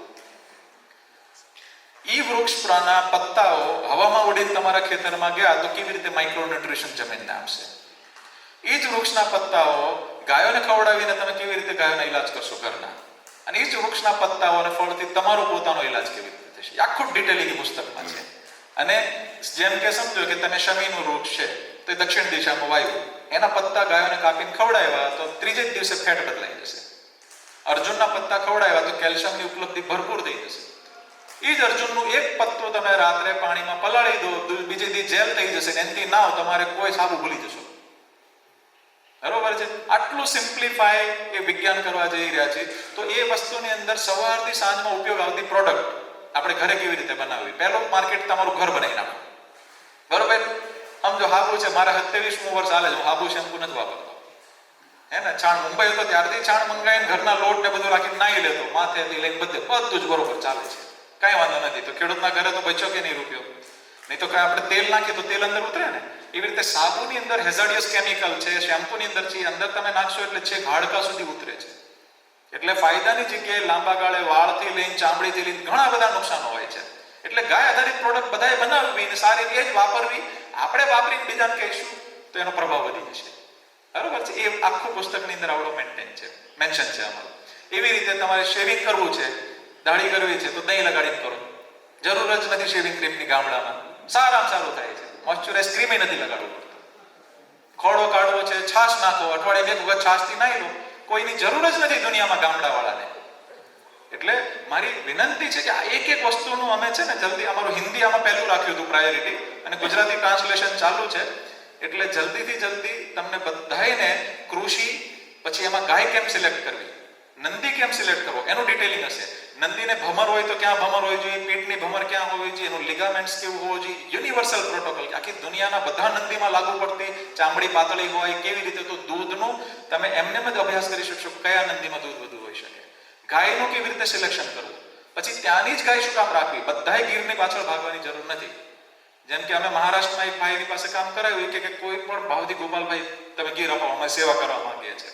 અમે કીધું નહીં, ત્યાંની માએ હજારો વર્ષ તમને પાળ્યા છે, તમે એની સેવા કરો. તો કે હા, એ વાત તો સાચી, પણ અમારી આટલી નાની છે, 1.5 લીટર દૂધ દે છે. મેં કીધું કે એમાં કમી નથી, આપણામાં કમી છે. તમે એનું સારું ફૂડનું મેનેજમેન્ટ કરો, એના પેટના રૂમેનને સમજો, એને કઈ રીતે બેલેન્સ આહાર દેવું એને સમજો. અને હકીકત એ ભાઈએ પ્રયોગ કર્યા 10 ગાયો પર. એની જ ડાંગી એક જ વર્ષમાં 1.5 લીટર વાળી 4 લીટર ઉપર જતી રહી. ખાધું કેટલું? ગીરની સામે 30%. એક ગીરના ખોરાકમાં 3 પડી ગઈ. 3નું મેટર મળીને 12 લીટર દૂધ થઈ ગયું. ગીરની ગુજરાતની એવરેજ 8 થી 10 લીટર છે. એનાથી આગળ જતી રહી કે નહીં? ગીરને આંચળના રોગો છે એને નથી. ગીરને પ્રોલેપ્સ એટલે ગર્ભાશય બહાર નીકળવાની તકલીફ છે એને નથી. તો આવી રીતે 20 બ્રીડમાં કામ ચાલુ કરાયું. બધી માતાઓ હારી છે, માણસો કમી છે, કાળા માતા. આ અમારે ધ્યાનમાં આવ્યું. એ માયોમાં કમી નથી. બીજું, ઘણી બધી પદ્ધતિઓ આવશે દુનિયામાં. ઇઝરાયલ પાસેથી શીખવાનું છે ટ્રીક, પણ ઇઝરાયલ પાસેથી વિકૃતિ નથી શીખવાની. એમ ભારતમાં પણ ઘણા બધા આયુર્વેદ કે વૃક્ષ આયુર્વેદના નામે વિકૃત પદ્ધતિઓ ચાલુ થવાની તૈયારી થઈ ગઈ છે. જેમ કે ઇઝરાયલ છે, એનું કતલખાનાનો વેશ છે, એને અને લોહી પીવડાવીને રૂપામાંથી ઉત્પાદન લે છે. પણ કર્મદોષ પણ લાગવાનો. જેમ કહી શકાય કે પર 1000 પર્સને સૌથી વધુ કેન્સરના જે પેશન્ટ હોય એમાંનો એક ઇઝરાયલ છે અત્યારે. એટલે વિકૃતિ ના જોઈએ. વૃક્ષ આયુર્વેદમાં કોઈ ગાયના અમુક લોકોએ દક્ષિણમાં ચાલુ કર્યું છે કે ગાયોને ફર્મન્ટ કરવી મરી જાય પછી, એટલે એને હાથો લાવવો અને પછી એનું લઈને ખેતરમાં નાખવું ને. હવે એ પરિણામ મળે તો તે સમજો એ માએ આખું જિંદગી બધું આપ્યું છે. એને છાણ આપ્યું છે, એને દૂધ આપ્યું છે, એને આખી જિંદગી બધાનું સારી વસ્તુ કરી છે. સગીમાં 1 વર્ષ દૂધ પીવડાવવાની, આ 99 વર્ષ આપણને હાચવે છે, આખી પ્રકૃતિને હાચવે છે. તો મર્યા પછી એને સન્માનપૂર્વકની સમાધિ યોગ્ય છે કે નહીં? બરોબર છે ને? એટલે અલગ અલગ પદ્ધતિઓ આવશે, પણ આપણા ઘરમાં વિવેક રાખવાનો છે. એની પાછળ કતલખાનાઓના ધંધા ચાલુ થઈ ગયા છે. એ લોકો ખાતર બનીને વેચવા ચાલુ કરી દીધું છે. પણ જે રાજીવ દીક્ષિતજી કહેતા હતા, ઝેર પોતાના ચામડીમાં, પોતાના માંસમાં રાખીને આપણને દૂધ પ્યોર આપવાનો પ્રયત્ન થાય છે, તો ઈવડું માંસ ઝેર વાળું જ્યારે ખેતરમાં તમે નાખશો સાયન્ટિફિકલી, તો એના પણ ગુણ પેલામાં આવીને હેરાન થશો કે નહીં? એટલે મારી વિનંતી છે કે સગી માતાને જો તમારી તૈયારી હોય કે એ મરી જાય પછી એનું ખાતર બનાવીને કરવું, તો જ માયોને બીજી રીતે હેરાન કરવાની, નહીં તો નહીં. મારી વિનંતી છે બે હાથ જોડીને. એટલે ભવિષ્યની અંદર આપણે બહુ મોટો વિવેક રાખવો પડશે કે ગાયોના દેહાંત પછી પણ એને સન્માન મળે, જીવંત પર્યંત પણ સન્માન મળે. એટલે આવી રીતના અલગ અલગ પદ્ધતિઓ ખૂબ આવશે, પણ સાત્વિકતાથી ભારતનું પુનર્નિર્માણ, એના દ્વારા આખા વિશ્વનું પુનર્નિર્માણ પ્લાન કરવાનું છે. આ બેક્ટેરિયાની વાત કરું ને તમને, તો તમે માર્કેટમાં મોટી મોટી કંપનીઓ પાસેથી કે ક્યાંય પણથી લેવા જશો ને, તો એક જ નાઇટ્રોજન ફિક્સેશનનો બેક્ટેરિયા કેટલામાં વેચાય છે ખબર છે તમને? 130 થી 150 રૂપિયામાં. એ રીતે તમારા ઘરે ફરી વખત નહીં બને, લેવા જવું પડશે. 5 બેક્ટેરિયા એક વિદેશી કંપની 4500 રૂપિયા લીટર વેચે છે. ઘડી ઘડી લેવા જવું પડે, એની પાસે ના બને ઘરમાં ખેડૂતના. અમને ઓફર આવી હતી અને પૈસાની જરૂર પણ હતી.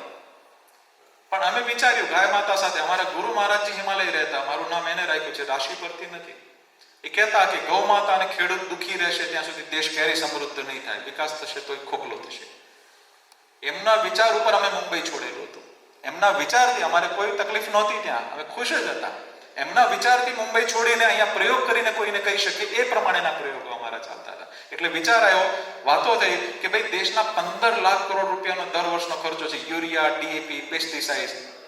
તો આ બધું જ જો આ પ્રોડક્ટ દ્વારા ઝીરો થઈ શકે, ગાય ખેડૂતના ઘરે સન્માનપૂર્વક પાછી આવી શકે અને આટલા રૂપિયા બચે, સાથે સ્વાસ્થ્ય સારું થઈ શકે આ પ્રોડક્ટ જે ખાય એ શહેરવાળા, અને સાથે સાત્વિક અન્ન જાય તો સાત્વિક મન પણ થાય. તો આ બધું જ જો થતું હોય તો અમારે 1 પણ રૂપિયો ન લેવો જોઈએ. અમે અને નાના ભાઈ બધા ભેગા મળીને એનું બિલ બનાવી દીધું. અમારી અથવા અમારી આવતી પેઢીનો પણ અધિકાર નથી.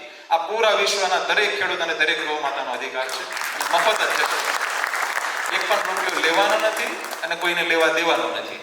એટલે એક પછી એક અત્યારે ચેપ્ટર કરી છે. નહીં તો જુઓ, 5 ખેડૂતને બદલવા આગ્રહ છે ને કેમિકલથી આમાં ટ્રાન્સફોર્મ કરવા. તમે સમજો કે કેટલો ઈશ્વરે સાથ આપ્યો છે. અહીંયા અમારું જે પણ કઈ સારું દેખાય છે તમને ગૌશાળામાં, એ અમારા ગુરુ ગોવિંદ ગૌ માતાએ આપેલું છે, અમને નિમિત્ત બનાવ્યા છે. કદાચ ખરાબ છે અમારું છે, અમને પલ પલની અનુભૂતિ થાય છે. 22 રાજ્યોમાં 7 લાખથી વધુ ખેડૂત ફક્ત 2.5 વર્ષમાં કેવી રીતે ક્યાં હશે? અમે 2.5 વર્ષમાં 150 પ્રત્યક્ષ શિબિરો કરી અલગ અલગ રાજ્યોમાં, 100 થી વધુ વેબિનાર કર્યા અને બધે જ ફ્રી ચેન્જ કરી. અને ખેડૂતને અમે આપતા અને સાથે એક જ વિનંતી કરતા, તમને પરિણામ મળે ને એટલે ઓછામાં ઓછું 100 લોકોને આપવું. અમે મફત આપીએ છીએ, તમારે પણ આગળ મફત આપવું. અને ખેડૂતોએ સૌથી વધુ મદદ કરી અમને આજ સુધીની.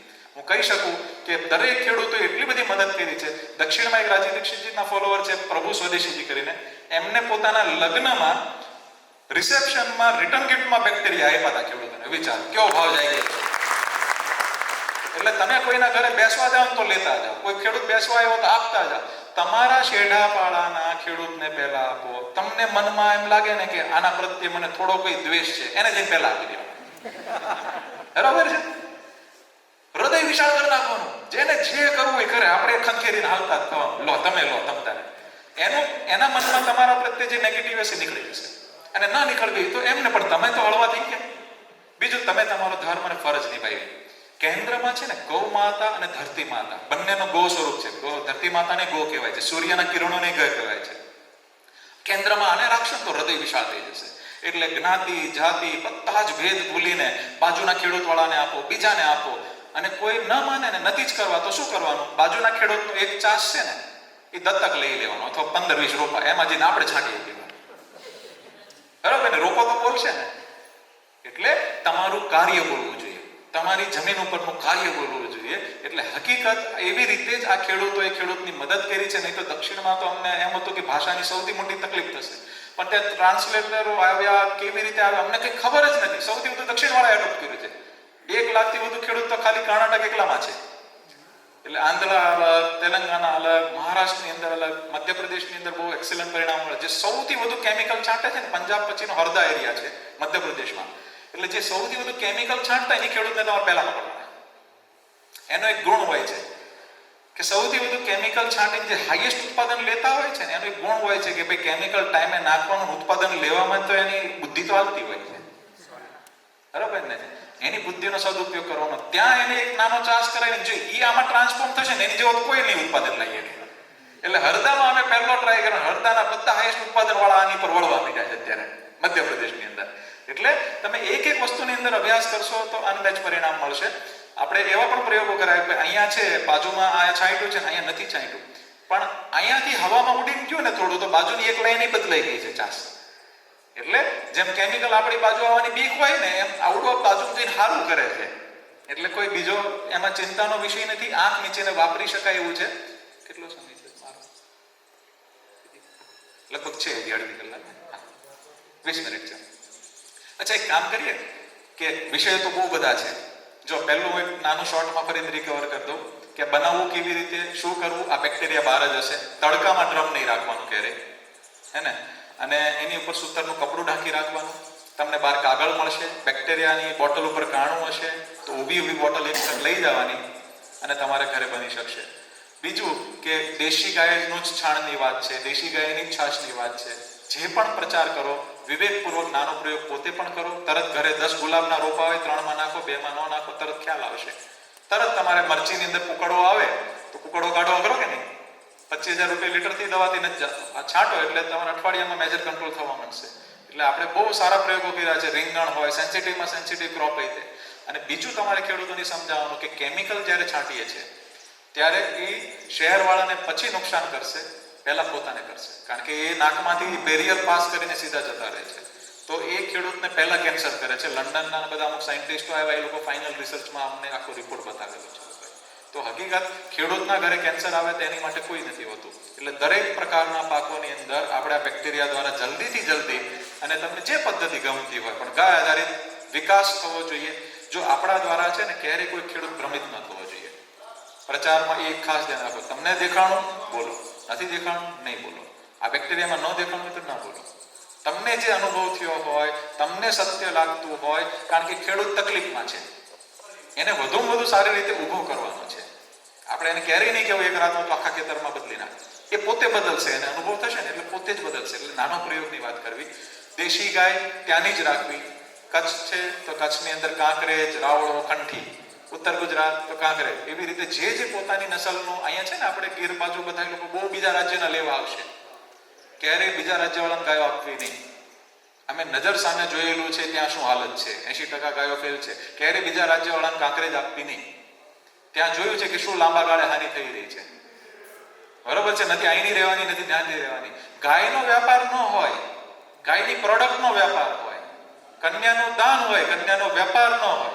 બરોબર છે? એટલે નંદીઓ આપણે સારામાં સારા અત્યારે ડેવલપ કરેલા છે. ત્યાં તો નંદીઓની આખી ફ્રી ચેઇન કરી છે. જે ગામમાં 100 ગાયો ને ત્યાં નંદી ફ્રી આપે છે. તો અમારે ત્યાં અત્યારે એવા લેવલની પણ ગાયો છે જે 15 વેતર પછી પણ પીક યીલ્ડમાં 25 લીટર સુધી જાય છે. એવરેજ અમારું 12 લીટર છે, 10 થી 12 વચ્ચે. કોઈ 8 મહિના ગાભણ છે, કોઈનું 1.5 લીટર દૂધ છે, કોઈનું 25 છે. તો એ આમાં ખુશ છીએ. તો એવી ગાયોના વાછડાઓ અમે 18 ગોત્ર ત્યાં ભેગા કર્યા છે. ભાવનગર રાજા, મોરબી રાજા, અલગ અલગ નંદી છે. આની વાછડી પેલામાં જશે, આની પેલામાં જશે. તો ન ઇનબ્રીડ થાય, ન ક્રોસ બ્રીડ થાય. એવી રીતે તમારી પાસે જે ઘરે ગાય હોય એનું અત્યારથી તમારે પેડિગ્રી મેન્ટેન કરવાનું શરૂ કરવાની. હે ને, એમાં ગોત્ર પ્રમાણે તમારે સરસ મજાનું મેન્ટેન કરશો તો આગલી તમારી પેઢી માટે વારસો બની જશે.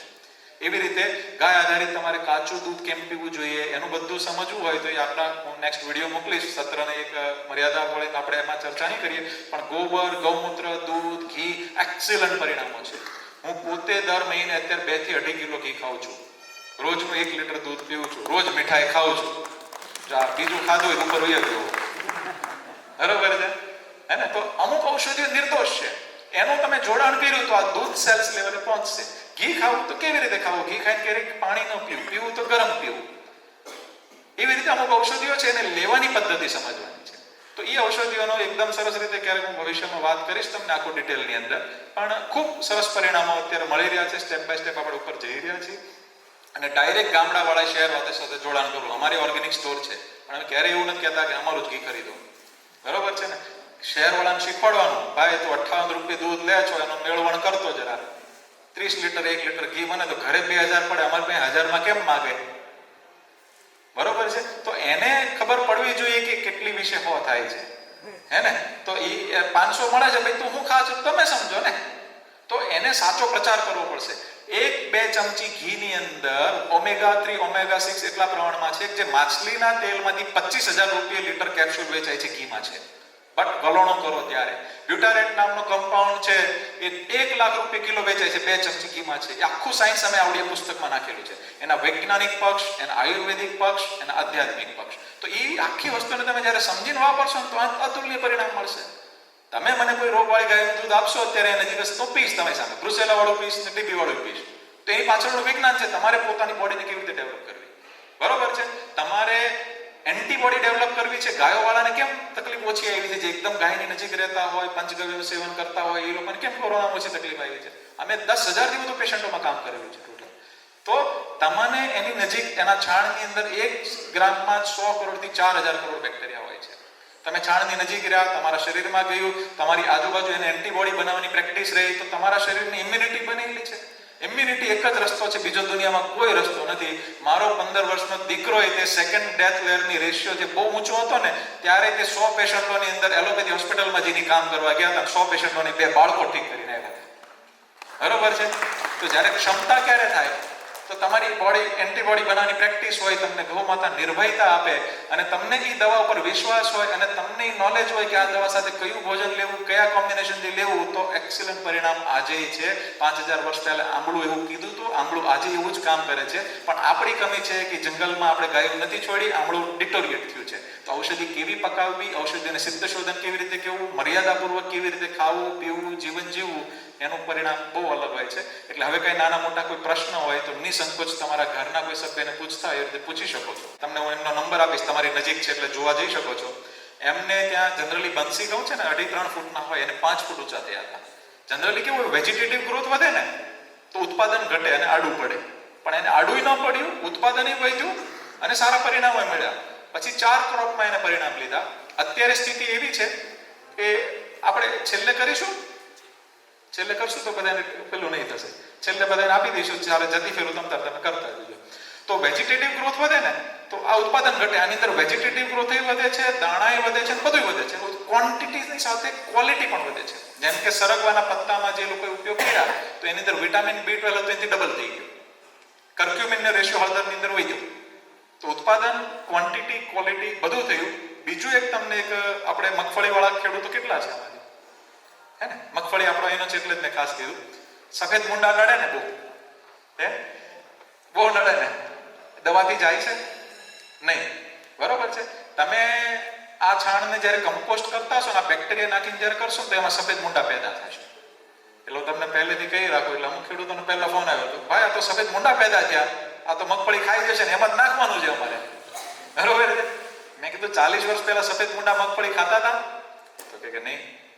મેં કીધું એનો ખોરાક કંઈક બીજો હતો, એ નથી આપ્યો એટલે ત્યાં જાય છે. તમે પહેલા નાનો પ્રયોગ કરજો, પછી મને તમે કહેજો. અત્યારે લગભગ 7 રાજ્યની બધી મગફળીમાં કોઈ જગ્યાએ સફેદ મુંડાએ મગફળી ખાધી નથી અને મગફળી એક્સિલન્ટ પરિણામ છે. અને તેલના કન્ટેન્ટ બદલાઈ ગયા. 15 થી 20% વેપારીઓ ખેડૂતોને વધુ ચૂક્યા, ઓર્ગેનિકના નામે નહીં, તેલના કન્ટેન્ટના નામે. એટલે ગુણવત્તા અને ક્વોલિટી બધી વધી. એટલે સફેદ મુંડામાં તમે બિલકુલ પ્રયોગ કરજો, દરેક જગ્યાએ પરિણામો મળ્યા છે આની અંદર, બરોબર ને? એટલે બીજા કોઈ પ્રશ્ન હોય તો નિસંકોચ કરીશું. અમારે જેતપુર એટલે જુનાગઢની જેતપુરની વચ્ચે અમારે એ વિસ્તારની અંદર ક્ષારવાળું પાણી 900 ફૂટનું બોર છે અને બોરની અંદર ધાર્યું એટલું પરિણામ આપણને નથી મળતું. એના માટે બેક્ટેરિયા બિલકુલ બેક્ટેરિયા તમે નાખજો, નાનો પ્રયોગ એક ક્યારામાં કરો, તમને ખ્યાલ આવશે. ક્ષારવાળી બધી જ જગ્યાએ પરિણામો મળ્યા છે ભાઈ. મેં કીધું 3000 TDS સુધી પણ મળ્યા છે. અને ભાલની જમીન એ તે ક્ષારવાળી જ છે. પછી ભાવનગરની જમીન ફૂલ ક્ષારવાળી છે. અને સાઉથમાં અમુક જગ્યાએ જ્યાં તકલીફો હતી મળ્યા છે, એટલે બિલકુલ કામ થશે. અને છાણ જ્યારે ખેતરમાં જશે ને પણ છે ને કન્ડિશન એટલી જ છે, પ્રોપર આ 4 સ્ટેપ ફોલો થવા જોઈએ. બરોબર, છાણ જવું જ જોઈએ. જ્યારે છાણ વધુ જશે ને ત્યારે દિવસે ને દિવસે તમારી જમીનમાં ભેજ મેન્ટેન રહેશે અને એ ઓછા પાણીમાં કૃષિ થશે. યુરિયાને વધુ પાણી જોઈએ છે અને ઉપર તડકો એને ઓછામાં ઓછો લાગશે, કારણ કે છાણનું ઉપર લેયર બનશે ને એટલે અંદરનું ટેમ્પરેચર જળવાશે, અળસિયા માઇક્રોબ્સ બધા જળવાશે ભાઈ, હે ને? હા, આંબા ઉપર છાંટવાનું જ છે. આંબામાં એક્સેલન્ટ પરિણામ છે. નીચે આંબા જેવા ફળદાર વૃક્ષો હોય ને, સારું થયું તમે પૂછ્યું, એમાં શું કરવાનું? તમારે રિંગ બનાવી દેવાની, હે ને? એના મૂળિયા બધે ફરતા ફરતા ફેલાવે એટલે આંબાની જે સાઈઝ હોય એ પ્રમાણે રિંગ બનાવીને વર્ષમાં એક વખત ખાતર અવડવા જે કમ્પોસ્ટ કરીને નાખી દેવાનું, એમાં જ બેક્ટેરિયા આપવાના. પછી તમારે પેલો કાળિયો પેલો આવે ને જ્યારે ગુચ્છો થઈ જાય છે, એની ઉપર પહેલેથી જ નાખશો તો એની અંદર કંટ્રોલ થશે. છાશ અને બેક્ટેરિયા વાળું જે કોમ્બિનેશન મેં કીધું ને, કયું? 3 લીટર બેક્ટેરિયા, 3 લીટર તાજી છાશ અને 9 લીટર પાણી. આ તમે છાંટશો ને, આંબાની મીઠાશ એટલી બધી બદલાઈ જાય છે. જે લોકોએ છાંટ્યું એ લોકોની વાડીઓ એડવાન્સમાં બુક છે અત્યારે બધાની. તો ક્વોન્ટિટી અને ક્વોલિટી બધું ચાલી રહ્યું છે, એટલે બિંદાસ તમે વાપરજો. આંબાની અંદર પહેલા તમે થોડો પ્રયોગ કરજો એટલે તમારા આંબા જ બોલશે. વાપર્યું છે, કેવા પરિણામ?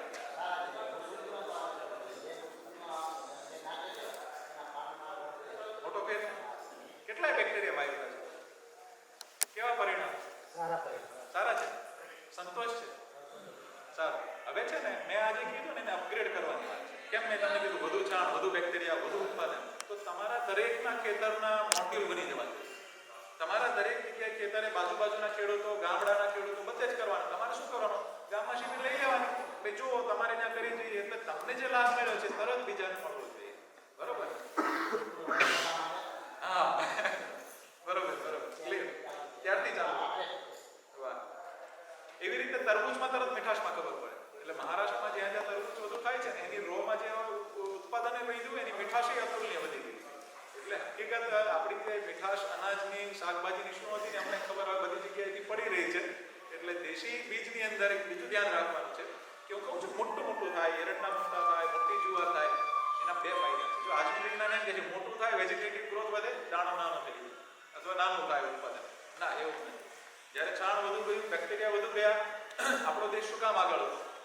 તો પહેલા જુવારનું બીજ હતું 15 ફૂટ ઊંચી જુવાર હતી, 15 ફૂટ 20 ફૂટ ઊંચા બાજરા હતા. તો એ દાણા આપણને મળતા અને ચારો ગાય. હાઇબ્રિડના ચક્કરમાં આપણે નાનું કરી દીધું, દાણા આપણને મળ્યા પણ નુકસાન ગાયનું ગયું કે નહીં? એવી રીતે એરંડા મોટા થયા, એનું મલ્ચિંગ કર્યું તો ખેતરને કાર્બન મળ્યો કે નહીં?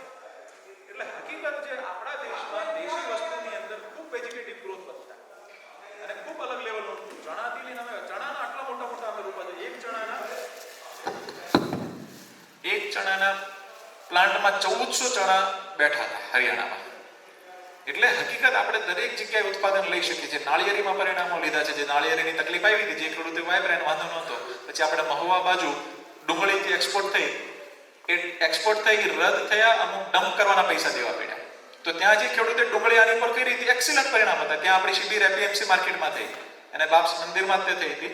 અને અહીંયા અરુણી ભગતજી પણ ઉપયોગ કરે છે, એક્સિલન્ટ પરિણામ છે.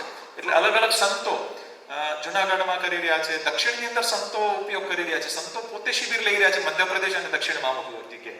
અને એ લોકોએ જે આવડિયા મેં મરચી કીધી ને, મધ્યપ્રદેશમાં મરચીનો પાક મોટો, એ કેટલાય લોકો ખેતી છોડી દીધી હતી આ ઉકળવાઈને લીધે. આનાથી ડેવલપ થઈને સંતો ખેડૂતોને અત્યારે એ શિબિર કરીને કામ કરાવી રહ્યા છે. એટલે બિલકુલ હવે કોઈ પ્રશ્ન નેક્સ્ટ હોય તો પૂછી શકો.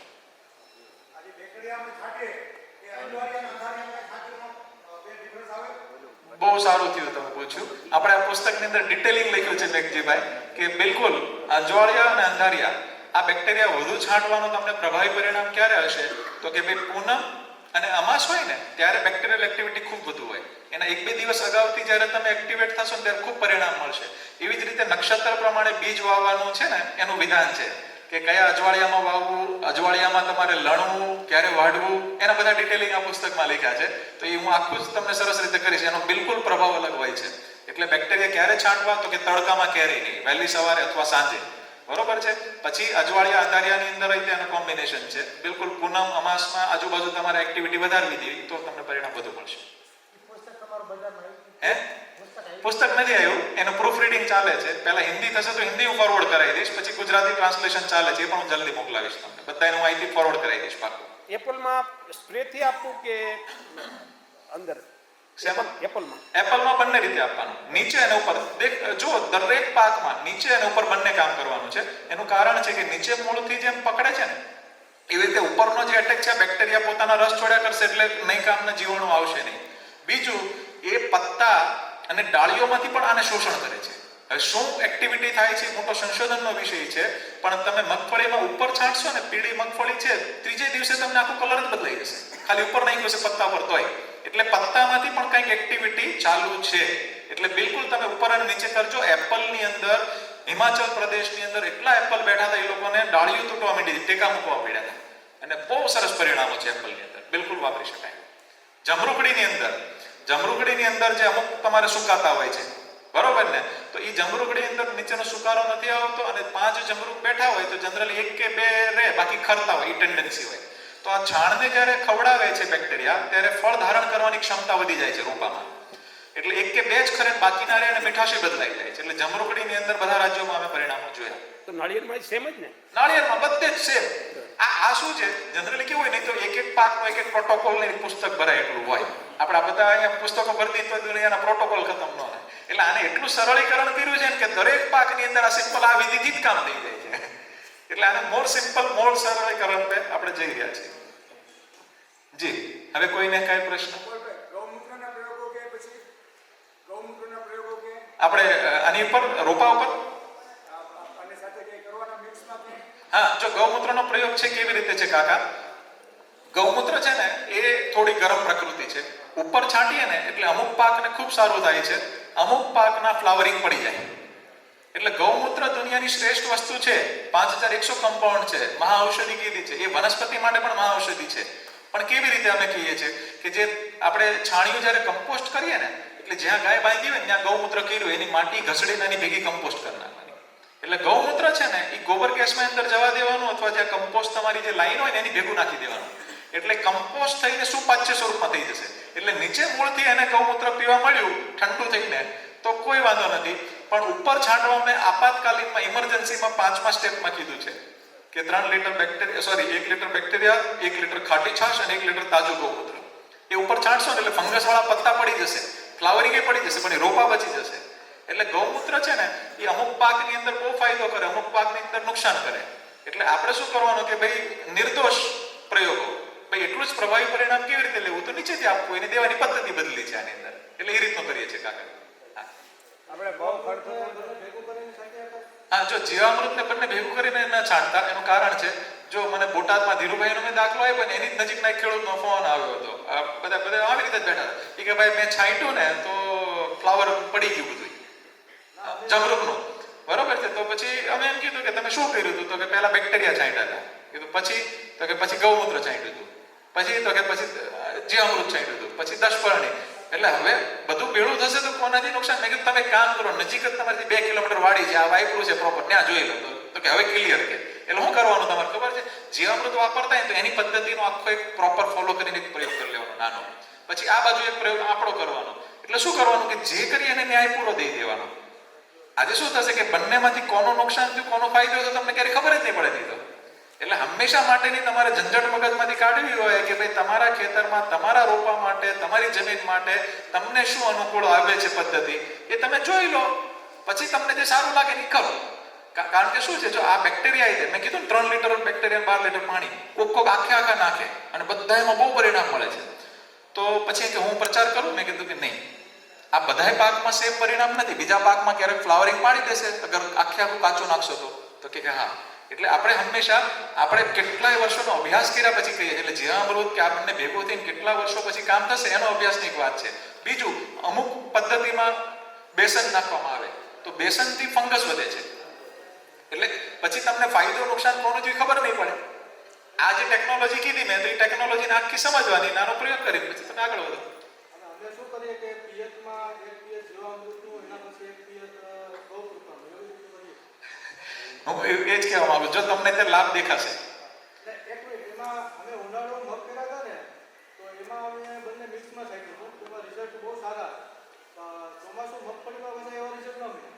હું એ જ કહેવા માંગુ છું તમને કે તમને એક સિઝન પરિણામ મળશે, એક નહીં મળશે. મહારાષ્ટ્રમાં અમુક લોકોને ધીમે ધીમે એટલી ફંગસ થઈ ગઈ કે અમુક પાકો જ નથી થતા ત્યાં. એટલે મારે કોઈ પદ્ધતિ કે કોઈ આનું એની ચર્ચા નથી કરતો. તમારી મેં એક શબ્દ કીધો, તમારી જમીન તમને તમારા રોપાને શું અનુકૂળ આવે છે તમે પોતે જજ લઈ લો 3 સિઝન વાપરીને, નાના પ્રયોગ કરીને. એટલે શું થશે, તમને હંમેશા માટેની ક્લેરિટી થઈ જશે કે આનું પરિણામ છે કે આનું ખરાબ સારું જે પણ હોય તમારી જમીનને તમને ખ્યાલ આવશે. એટલે તમારે હંમેશા સદંતર સનાતન શાશ્વત વિકાસ કરવો હોય તો તમારે એક વખત તો તમારી જીવનની ક્લેરિટી કરવી પડશે. બીજું, કોઈ પદ્ધતિનો વિરોધ નથી. એનું કારણ છે કે ઘણી બધી પદ્ધતિઓ છે. સમજો આકાશ ચોરસિયાજી જ્યાં કરતા હતા તો એને બેક્ટેરિયા અમે રિક્વેસ્ટ કરી એને ઉપયોગ કર્યો તો તે સરસ કરી રહ્યા છે. તારાચંદ વિલજીજી તો આપણી સાથે મળીને કરી રહ્યા છે. દક્ષિણની અંદર 3 ગ્રુપ હતા ઓર્ગેનિકના, તો કરી જ રહ્યા છે. તો જ્યાં ભેગું થઈ શકે એવું છે એકબીજા સાથે બેસવું પડે કે કઈ ટેકનોલોજી છે, કોની સાથે કોનો મેળ છે, એના પ્રયોગો કરવા જોઈએ, પછી એની ટેકનોલોજી સમજીને પછી પ્રચાર કરીએ ને તો વધુ સારું. એટલે તમે પહેલા નાનો પ્રયોગ પોતે કરો 1 કે 2 વર્ષ, પછી તમે ભેગું કરવાની કે કોઈને રેકમેન્ડ કરવી તો પછી કરવાની, અને તમે પછી જ ભેગું કરો એવું મારી વિનંતી છે. હે ને? હા,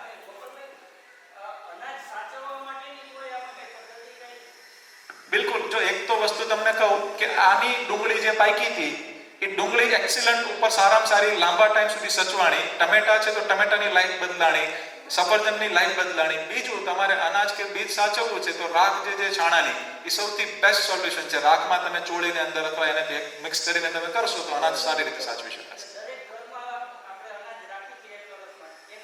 એની માટે તો તમારે સમજો કે થોડી ઘણી રાખ ભેળવી શકે, પણ એમાં બહુ રાખ ન ભેળવાય. આમ તો હું તમને એક વસ્તુ કહું, જ્યારે તમે ગૌ આધારિત કૃષિ અનાજ પ્રોપર પાક્યું હશે ને તો 99% વાંધો નહીં આવે. નીચે તમારે મીઠું પાથરી દેવાનું, જે પેટી રાખી હોય ને તો એની અંદર લગભગ કોઈ પ્રશ્ન નહીં આવે. 99% મીઠું સસ્તામાં સસ્તો ઈલાજ છે. ચૂનો નીચે નાખી દીધો, ચૂનો સસ્તામાં સસ્તો ઈલાજ છે. એટલે આજુબાજુનું વેધર તમારે કંટ્રોલ કરી લેવાનું કે આજુબાજુનો ભેજ પોતે શોષી લે મીઠું, ફંગસો કે કીડીઓ કે કશું ન ચડવા દે. એવી રીતે ચૂનાનું પણ કામ એવું છે, માખીઓને નજીક ના બહુ આવવા દે. એટલે કોઈ પણ વસ્તુ પોતાને ત્યાં આગળ કન્ટામિનેશન ન થવા દે ને એવી વસ્તુ આજુબાજુ રાખ પાથરી રાખે. એટલે આવી રીતે કોઈ વસ્તુ કરશો તો વધુ લાભ મળશે. ગોપાલભાઈ, તમે કીધું કે આ જે બહારની બીડ છે એનું જે છાશ હોય એના બેક્ટેરિયા અલગ છે, આપણી દેશીના અલગ છે. પણ હવે સિટીમાં જે રહેતા હોય એ લોકો દૂધ તો મેળવી શકે છે ગાયનું અમુક જગ્યાએથી, પણ પેલી વખત જે ઇનોક્યુલેટ લાવવું પડે એ બહારથી લાવવું પડે. કોઈ દેશી ગાયનું જો જરૂર નથી તો એના બેક્ટેરિયા રિસ્ટોર થાય કે કેટલી જનરેશન પછી થાય? જો મારું કહેવાનું એવું છે કે આવી રીતે કોઈ શહેરના વ્યક્તિ આપને પૂછતા હોય ત્યારે તમારે એક જ કામ એને રેકમેન્ડ કરવાનું કે તમારી નજીક જે દેશી ગાય ગોવાળ રાખતો હોય, ખેડૂત રાખતો એની પાસે જઈને મેળવવાનું પહેલી વખત લઈ આવો. એટલે આ તમે મેટાજીનોમિક્સ કરાવેલું છે એટલે મેં પૂછ્યું કે 2-4 જનરેશન 5 જનરેશન એ થઈ જાય ખરા બેક્ટેરિયા એના? દેશી ગાયનું છાશ એક્ઝેક્ટલી એ જ લાવવી પડે. દેશી ગાય પહેલી. જો સાંભળો, આમાં શું કરવાનું છે, ઘરનું મેળવણ જ બતાવવાનું છે ભાઈ. હાલો, એનો એક હજી તમને સારો રસ્તો બતાવી દો. તમારે મેળવણ ન હોય, બીક લાગતી કે શું થયું, કાચું દૂધ જ રાખવાનું. કાચું દૂધ રાખીને અંદર વરિયાળીનો પાવડર કરીને નાખી દો. બીજે દિવસે સુગંધિત દહીં થઈ જશે અને એ સુગંધિત દહીંનું મેળવણ હંમેશા માટે તમારા ઘરે પાછું એક્ટિવેટ થઈ જશે. એટલે પછી ચાલે, પછી થયા કરશે. હે ને? એટલે તમને શું કોઈ કન્ટામિનેશનની બીક જ ન લાગે ને. આપણે એના મૂળથી જ જોઈએ ને, ઓલું ક્યારેક પછી સુધરશે, ક્યારે થશે, આ નવું શરૂઆત કરીએ. જી, આપણે આ ગોબરને કમ્પોઝ કરીએ છીએ બેક્ટેરિયાથી બેડ બનાવીને, એમાં આકાશભાઈ જોડે છે જે રોક ફોસ્ફેટ નાખવાનું કહે છે, આપણે ઉમેરી શકાય? અચ્છા, જો રોક ફોસ્ફેટની વાત કરું તો અમારે એક ઉત્તર ગુજરાતમાં શશિકાંતભાઈ પટેલ કરીને છે, બટાકાની ખેતી કરે છે. એમાં ફોસ્ફરસ ખૂબ જોઈએ, ડીએપી. તો એમનો એક બહુ ટેકનિકલ પ્રશ્ન હતો અને એ આજુબાજુના 30 ગામમાં કેમિકલ માટે ફેમસ હતા કે કોઈને કેમિકલ કોઈ છાંટવું છે તો આમને જ પૂછવાનું. એટલે સૌથી વધુ ઉપયોગ અને સૌથી વધુ જાણકારી એની પાસે, ઉત્પાદન એ લેતા. હવે એમને મરચીમાં પરિણામ મળ્યું, અચાનક અળસિયા પેદા થયા તો એને બિલીવ વધ્યો, વિશ્વાસ વધ્યો આપણી પર. એ કે ગોપાલભાઈ, એ બધી વસ્તુ સાચી કે હવામાંથી નાઇટ્રોજન આવે, પણ અમારી જમીનમાં ફોસ્ફરસની ડેફિશિયન્સી છે, ફોસ્ફરસની કમી છે જમીનમાં. છાણમાં એટલું હોય નહીં, હવામાંથી ફોસ્ફરસ આવે નહીં. તો આ બટાકાને ડીએપી આવશે ક્યાંથી? બહુ ટેકનિકલ પ્રશ્ન હતો એનો અને બહુ વ્યાજબી પ્રશ્ન હતો. એટલે મેં કીધું કે 3 ફૂટ નીચે આખા ભારતની દરેક ભૂમિમાં ફોસ્ફરસથી લઈને બધા માઇક્રોન્યુટ્રિશન છે અને એવડાય અળસિયા અને બેક્ટેરિયા એને ઉપલબ્ધ કરાવશે. પણ મને બટાકાનો અનુભવ નથી, પહેલા નાનો પ્રયોગ કરજો. હું ફોટોગ્રાફ્સ તમને ફોરવર્ડ કરાવીશ એમનો. અને એને 1 વીઘો સીધો પ્રયોગ કર્યો. એ કે મારી 30 વર્ષમાં ક્યારેય રંગત નહોતી, એવી મળી, કોઈ ફોસ્ફરસની કમી આવી નહીં. ફોસ્ફરસ બેક્ટેરિયા અળસિયા ઉપલબ્ધ કરાવી દીધું તો જરૂરિયાત રહેતી નથી. કારણ કે દરેક માટીની નીચેની જે એક્ટિવિટી જે અળસિયા ઉપર નીચે ખેડૂતનો મિત્ર કહેતા ને એટલે જ કહેતા હતા, નીચેની માટી ખાવાળા અળસિયા આવી ઉપર હગાર ઉપર કરે વિસ્તાર, એમાંથી ઉપલબ્ધિ થાય. પણ એ કેટલી સાયકલ ચેન્જ થાય એ આપણે જોવાનું હતું. પણ એક્સેલન્ટ પરિણામ મળ્યા છે. પણ રોક ફોસ્ફેટ આકાશ ચોરસિયા હજી પણ નાખવાનું કહે છે તો એમાં કોઈ વાંધો નથી. એ સસ્તી વસ્તુ છે, એમાં કોઈ વાંધો મારા મતે તો અત્યારે નથી. પણ આમાં છે ને તોય એની અંદર વ્યવહાર તો કરવો જ પડશે ને, લાવવું, ખરીદવું. જ્યારે આમાં થઈ જતું હોય તો લાંબા ગાળે તો મેં એટલું જોયું છે દરેક માટીમાં દરેક પ્રકારના માઇક્રોન્યુટ્રિશન મળી ગયા છે. તો સરળ છે, તો આપણે ન જટિલ બને. પણ આકાશભાઈ બહુ સરસ પરિણામો લીધા છે બેક્ટેરિયામાં અને એમના સેન્ટરો બધી જ જગ્યાએ દરેક શિબિરમાંથી બેક્ટેરિયા ફ્રી વેચવામાં આવે છે. અને એમને મોદીજી હસ્તક એવોર્ડ ઘણા મળ્યા છે, બીજા લોકો હસ્તકને ખૂબ સારું કામ કરી રહ્યા છે. જી, બીજા કોઈને કઈ પ્રશ્ન ખરા?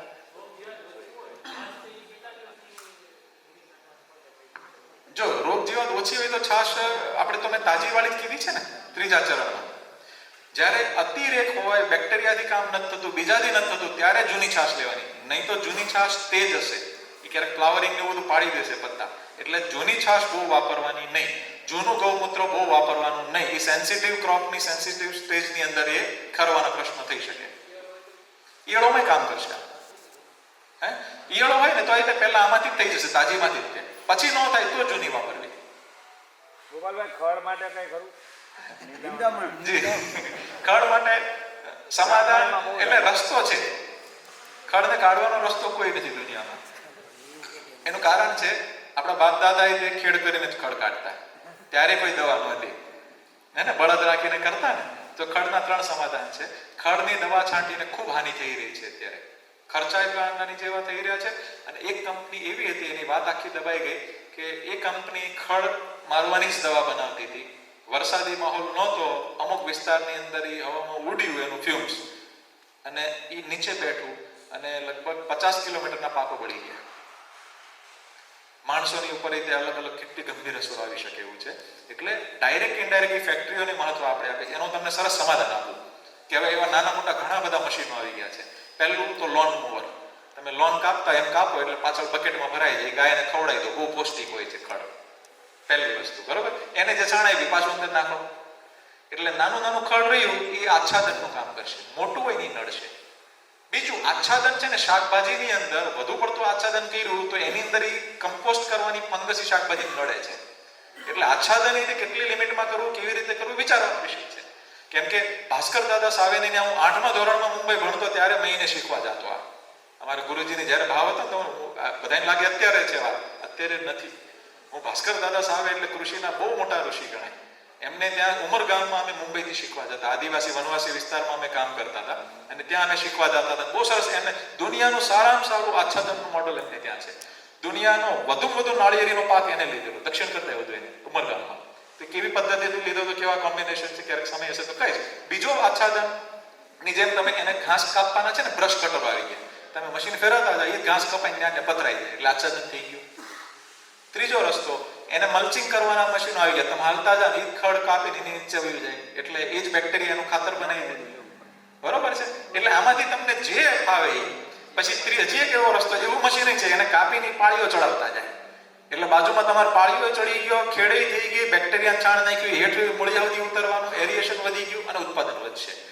આની માટે આપણે બળદની ખેતી ઇમ્પોર્ટન્ટ છે કે બળદની માટે ટ્રેક્ટરની જેમ ડીઝલ ન જોઈએ, ઘાસ ખાઈને છાણ દેશે, ચાલશે એટલે એના પગના ખરિયામાં બેક્ટેરિયલ એક્ટિવિટી હોય છે, બહુ એવા બેક્ટેરિયા હોય છે, ચાલતો જશે. એનું પોતાનું એક મહત્વ છે ખેતરની અંદર, ક્યારેય જમીન દબાશે નહીં. પછી ખેડ બહુ ઇઝીલી થઈ જશે. દક્ષિણ ભારતમાં ઘણા લોકો બળદથી ખેતી કરે છે. અમે આખી એક અલગ અલગ મોડ્યુલ બતાવ્યા છે, એના ફોટોગ્રાફ અમે તમને બતાવીશું. એક્સેલન્ટ પરિણામ છે. એટલે આવા 4-5 પદ્ધતિમાં કંઈ પણ કરી શકો છો. હા, બીજા કોઈને કઈ પ્રશ્ન? અમારે દેશી કપાનું કટિંગ કર્યું ને એટલે એની હાંઠિયું ખાવા ઉદય બહુ લાગે. હા, અને ઉદયના હિસાબે ભાઈ કપા ઉતરી જાય. બિલકુલ. ઉદયની માટે તમારા માટે શ્રેષ્ઠમાં શ્રેષ્ઠ ઇલાજ છે આંકડો. આંકડો જે છે ને એને તમારે શું કરવાનું, પહેલા તો બેક્ટેરિયા, છાણ બધું જશે ને. જો હું તમને અમારી ત્યાં બનેલી ઘટના જ કહું. અમારે પીરાણા એક જમીન હતી પહેલા, અમે જ્યારે ખરીદી ને ત્યારે અંદર હતા કુંદાના રોપા, એટલે 8 ફૂટના હતા, પણ અમે સાફ સફાઈ સરસ કરીને બધું જોયું તો ઉદય આવી. એટલે અમે કોઈને પૂછ્યું કે ઉદય આવી શું કરવાનું, તો કે આ દવા છાંટો એટલે રોગ લાગશે એકબીજાને મરી જશે. પછી મેં કીધું તો કે 6 મહિના પછી પાછી આવશે, પાછી મારવાની. મેં કીધું મારવી ન હોય તો કે ઘર ભેગા થવાનું, ખેતી ન થાય. મેં કીધું કે નહીં. પછી ઉદયનો અભ્યાસ કર્યો, ભાસ્કર દાદાને મેં યાદ કર્યા હતા ત્યારે. જ્યાં સુધી ઉદયને સૂકું મળે ને ત્યાં સુધી લીલું નથી ખાતા. બરોબર છે. એ કચરો પડ્યો તો અંદર રહેવા દીધો બધો. એ કચરાને ખાઈને એની હગાર જે વિષ્ઠા બની એ ખાતર બની ગયું. અત્યારે 700 કુંડા ઉભા છે. પણ છતાંય તમને જો ઉદય નડતી હોય તો તમને સરસમાં સરસ સમાધાન, એ પણ આપણે પુસ્તકમાં મેન્શન કર્યું છે. આવા 4-5 ફોર્મ્યુલા જ છે, વધુ જટિલ નથી. કે જ્યાં ઉદયનો પ્રશ્ન વધુ હોય, તમારે એક બેક્ટેરિયાનું ડ્રમ હજી એક અલગ બનાવી દેવાનું 200 લીટરનું. એની અંદર આંકડાને પગે લાગીને 20 કિલો આંકડાના પત્તાની ડાળીઓ અંદર નાખી દેવાની. ચટણી બનાવો કે એમને નાખો કોઈ વાંધો નહીં, 5-7 દિવસમાં ગળી જશે પત્તા. એવડું બેક્ટેરિયા પાણી સાથે તમે વહાઈ દો એટલે એની ગંધથી ઉદયો આગી પાછી થઈ જશે, કંટ્રોલ થઈ જશે. બીજું, પોટાશથી લઈને એ બધું આંકડાથી મળી જશે. એટલે ફળ વૃદ્ધિથી લઈને બધું જ પાકય બદલાઈ જશે, ઉત્પાદન વધશે અને ઉદયનું શમન પણ થશે. એટલે આ તમે પ્રયોગ નાનો કરજો, તમને 99% સમાધાન થઈ જશે, પાક્કું. બીજા કોઈને કઈ પ્રશ્ન હોય તો કહી શકો છો.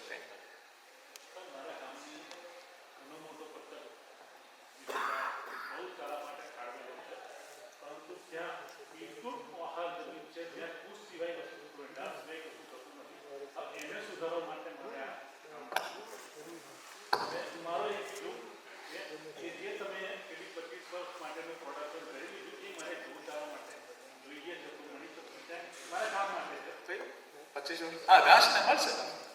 જો ઘાસચારાની અંદર છે ને ચરવાના બીજ અલગ છે, વાઢવાના બીજો અલગ છે, હે ને. ઝીંઝવાની અંદર ઘણી જાતો છે. જે 30 વર્ષવાળી હું કહું છું એ વાઢવાની છે. બીજી ચરવાની જે ઝીંઝવાની જાતો છે એ સોલ્ટી છે, આ મીઠાશવાળી છે. એટલે તમને ચરિયાણની અંદર કઈ જાતો આવશે હું કહીશ. ગાંડો બાવળ પહેલા કાઢવાનું પ્લાનિંગ કરો ને, એના પત્તા એસિડિક છે, જ્યાં પડે ત્યાં ઘાસ બાળી દે. એટલે સારામાં સારા ગૌચરો આપણા દેશના નષ્ટ થયા એક ફક્ત ને ફક્ત આને લઈને. એટલે હવે તમે એક વખત આવજો, પહેલા નાનો પ્રયોગ 1 વીઘાનો કરી લેજો અને પછી તમે બીજા ગૌચરને ડેવલપ કરો. ના થશે. તમે એક વખત આવો, આખી ટેકનોલોજી સમજી લો. કયા કયા બીજ હું તમને અમારા ખેતરમાં જ નજીક બતાવીશ. કે એક વેરાયટી એવી છે કે એક વખત નાખો ને એ ડાબની વચ્ચે થઈ જશે. એક વખત નાખો એટલી જશે નહીં. જેવું આટલું નાનું હશે ને ત્યાંનું બીજ કાઢી નાખશે. એ ગાય ચરશે, એના પોદળામાં પોદળો બીજે પેઢી ક્યાં ઉગશે. એટલે ધીમે ધીમે એ ઘાસ ડાબની વચ્ચે પણ જગ્યા બનાવી લેશે. અને એની પ્રોટીન વેલ્યુ રચકા વર્તાય તે 24% છે. એટલે હું તમને અલગ અલગ જાતો થોડીક બતાવીશ. એને થોડુંક 1 વીઘામાં પ્રયોગ કરો, સારું લાગે એટલે પછી આખા ગૌચરને ડેવલપ કરજો. બરોબર ને? બીજા કોઈને કઈ પ્રશ્ન?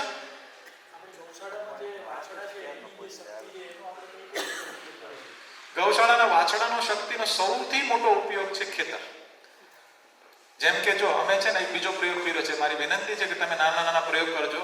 નંદી છે ને 40 વર્ષ પહેલા જન્મ લેતા તો બધા ખુશ થઈ જતા, ખેતરમાં કામ કરશે. ટ્રેક્ટર આવ્યું, હજારો વર્ષનો ઉપકાર આપણે ભૂલી ગયા, હે ને. એનો દોષ પણ લાગવાનો આપણને, ત્યારે આપણે આપણા માતા પિતા સાથે આવું વર્તન ના કરી શકીએ. તો નંદીની અંદર અમે વિચારતા હતા કે એને સમાધાન કેવી રીતે મળે. તો આયુર્વેદમાં જે રસ્તો મળ્યો, નંદીના મૂત્રનો ઉપયોગ for the infertility, male or female, પુરુષ કે સ્ત્રી કોઈને પણ બાળકો પેદા કરવાની સમસ્યા હોય તો નંદીના મૂત્રનો ઉપયોગ થાય. તો આપણી માટે કરે, વનસ્પતિ માટે પણ કરી શકે બધું. તો નંદીનું 50% ગોબર ગૌમૂત્ર, ગૌ માતાનું 50% ગોબર ગૌમૂત્ર. અમે એક પ્લોટ અલગ ગૌકૃપા અમૃતમનો કર્યો, એમાં ઉત્પાદન 20% વધુ હતું. એટલે કદાચ તમે બધા પ્રયોગ કરજો. આનો વિસ્તૃત પ્રયોગ નથી કર્યો એટલે હું જાહેરમાં એ ચર્ચા બહુ ઓછી કરું છું, પણ તમે નાના નાના પ્રયોગ કરજો. રાજાની જેમ બેસીને ખવડાવવું પણ પોસાશે. છાણ તો દેવાના જ છે બેસીને, દોવા કરવાની ઝંઝટ તો છે નહીં. બરોબર છે? છાણની મેઇન પ્રોડક્ટ આપણા પદ્ધતિમાં બનાવી છે એટલે તમે બિંદાસ વાપરો, કઈ વાંધો નહીં. એનું છાણ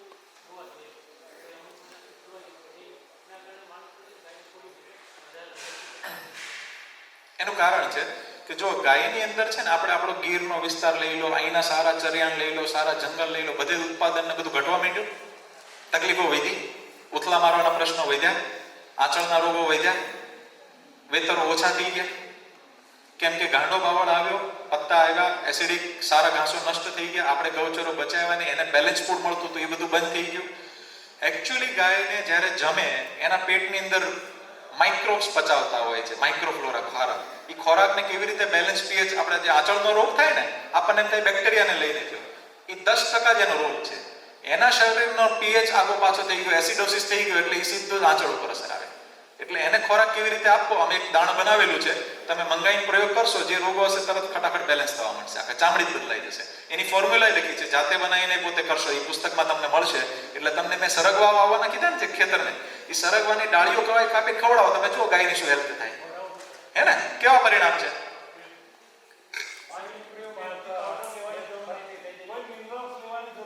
હા, પાંચમો પ્રયોગ ફરીથી બોલી દીધો ને. સ્પ્રે વાળો પ્રયોગ, ગૌમૂત્ર છાંટવાનો. પાંચમો પ્રયોગ કે બધો? પાંચમો પ્રયોગ 40 દિવસ જૂની છાશ કરવાની, એની અંદર કોપરના તાંબાના ટુકડા નાખી દેવાના, તાંબાનો ગુણ છાશમાં આવી જશે. 200 ગ્રામથી લઈને 2 લીટર, એટલે તમારી પાકની જરૂરિયાત પ્રમાણે એટલી છાશ લેવાની, એટલું જ ગૌકૃપામૃતમ લેવાનું, એટલું જ તાજું ગૌમૂત્ર લેવાનું. પહેલા એક લાઈનમાં નાખવાનું, ફંગસ વાળા પત્તા પડી જશે, એ જ રોપામાં નવા પત્તા આવી જશે. બરોબર છે, પણ એ બહુ આપાતકાલીનમાં જ ઉપયોગ કરજો ભાઈ. છેલ્લે ઇમરજન્સીમાં જ પાંચમો પ્રયોગ છે. પહેલા 4માં 99% બધા સમાધાન તમારા થઈ જશે. પંપમાં 200 ml થી લઈને 2 લીટર સુધી, સમજો કે તમારે નાની મોટી જરૂરિયાત હોય, પહેલા 200 વાળું ટ્રાય કરવાનું. બહુ એક્ટિવ હોય છે, લગભગ પછી જટિલ લાગે તો 1 લીટર, પછી લાગે તો વધારે, નહીં તો વાંધો. રચકામાં એ કઈ નહીં, રચકામાં પહેલા 4 જ પગલા. આમને તમને 12 કાગળિયું મળશે કે આ પહેલા 4 ચરણની અંદર જ બધા તમારા સમાધાન થઈ જશે. બરોબર છે. હવે છે ને, જો છેલ્લી કૃષ્ણ ભગવાનની વાત કરી દઉં, પછી કઈ પ્રશ્ન હશે તો નેક્સ્ટ સત્ર અમારે દીપકભાઈનું છે ને, ખૂબ સાંભળવા જેવો એમનો અનુભવ હશે, કારણ કે વર્ષોથી એમના આચરણમાં ગૌ સેવા છે, વર્ષોથી એમના આચરણમાં રાજીવ દીક્ષિતજીની જીવનની પદ્ધતિ છે. એટલે બહુ ઓછા લોકો છે જેમના જીવનના આચરણમાં બધી વસ્તુ હોય છે. એટલે દીપકભાઈ બિલકુલ આપણે સાંભળજો, હૃદય ઉપર ઉતારજો, અને બીજું કામ થશે. હું તમને ખાલી લાસ્ટ વાત કરી દઉં. કૃષ્ણ ભગવાન અને શિવજી સૌથી વધુ સન્માન ગાયને આપેલું. એને એમને પૂછ્યું હતું, બધાએ સાંભળ્યું હશે પણ ફરી કહી દઉં કે એમને પૂછવામાં આવ્યું, આપને સૌથી વધુ આનંદ જીવનમાં ક્યારે આવ્યો હતો? ત્યારે કહેતા, હું નાનો હતો, ખુલ્લા પગે ગાયો ચરાવવા જતો, અને ગૌધોળી વેળાએ જ્યારે અમે પાછા આવતા, એ ગૌધોળીની વેળાએ એ પૂજ્ય ગાયોના પવિત્ર પગોથી જ આખી ધૂળ ઉડીને હું નાહી જતો. એ જે આનંદ આવ્યો એવો મને ક્યારે નથી આવ્યો.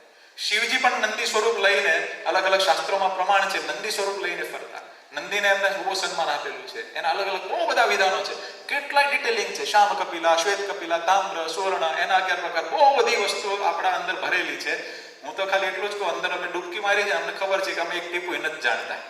એટલું બધું મોટું વિજ્ઞાન છે. એમને એમ ગાવો વિશ્વસે માત્ર નથી કીધી. એટલે એક નાની લાઈન બંનેને ગાયને હું સંભળાઈ પૂર્ણ કરીશ. ઇકો થોડું વધારે